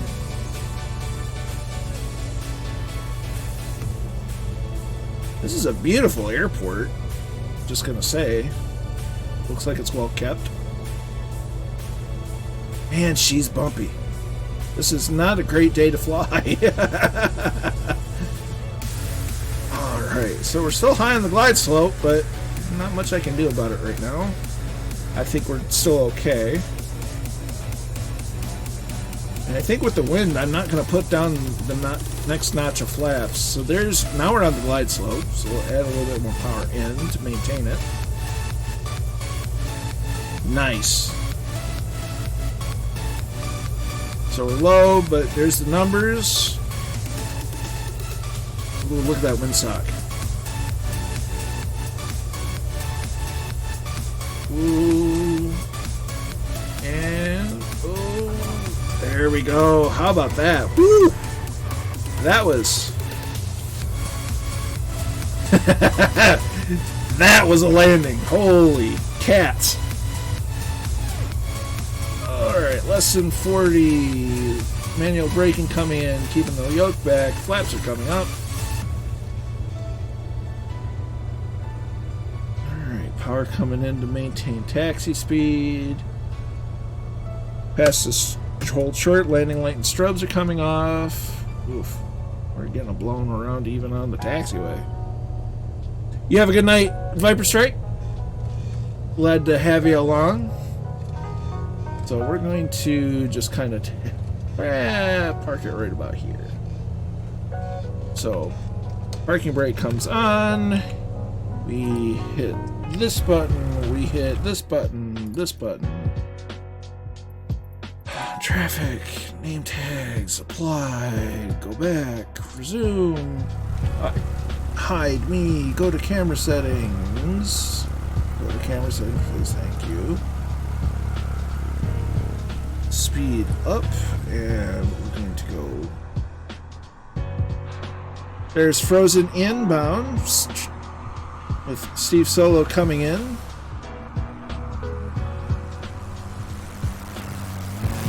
Look at the windsock in there, because look at the windsock. Holy cow.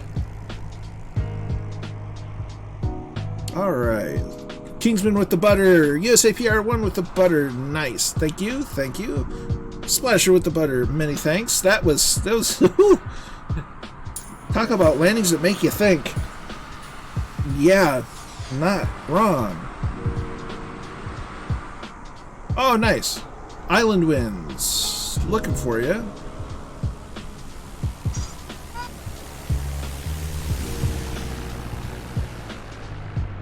There's Barranco.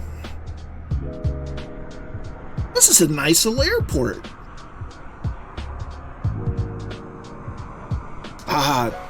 Well, glad to have you along, Hall Rock.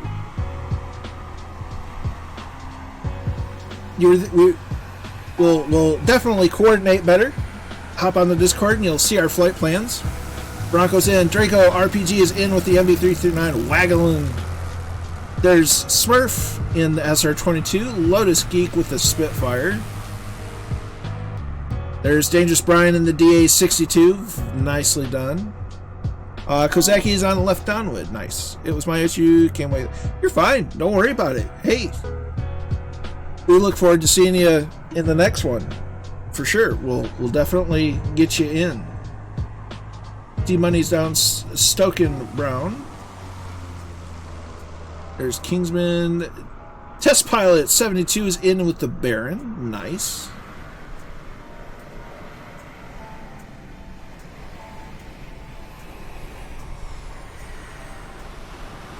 There's Masonic Lake with the MB339.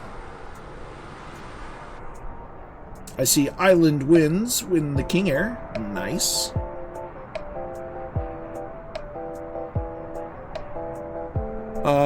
I can. I do see your name tag in the King Air 350 at 649 feet off on the runway, runway 21.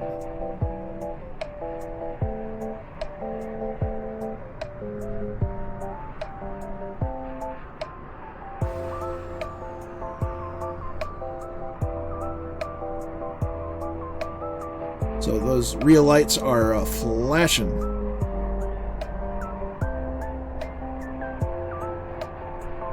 So we have these and the one off to the side that you can't see. Those are the real lights, REIL. These are I think these are the Pappy lights, precision approach position indicator lights. There's Mac 33, nicely done. D-Money hit B. Says small token, or small town. There's Kozaki in.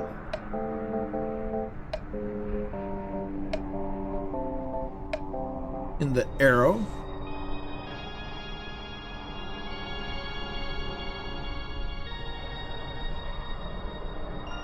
Okay, it's nice to do some VFR. Glad to have you along for that. I like changing it up every now and then. Try something a little different. Glad you enjoyed it. So who do we have next? Is that everybody? Oh, there's Bad Dog. Bad Dog's coming in. Where are you at, Bad Dog? You're there. You're coming. We'll wait for you. There's somebody up in an A320. Very glad you enjoyed it, Allison. This is going to be an epic trip going all the way to California and back. And it's not even going to be the same trick back, so we're not going to be completely doing a reverse course. We're going to be going south towards the Grand Canyon, and we're going to miss out on Texas, which is kind of a bummer, but it is what it is.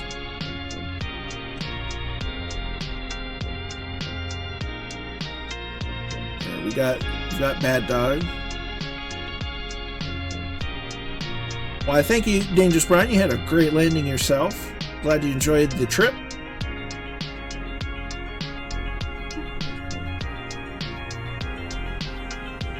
So this airport's just on the edge of photogrammetry.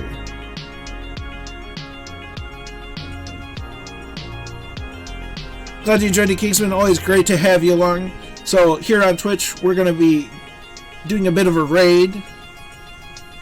Doing some more flying with our good friend Jay Winokur. Just flying of a different kind.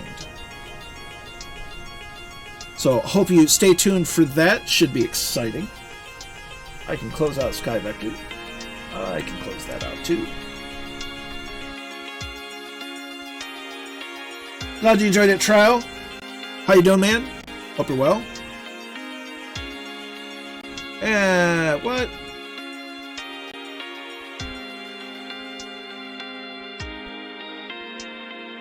Well, Rundles.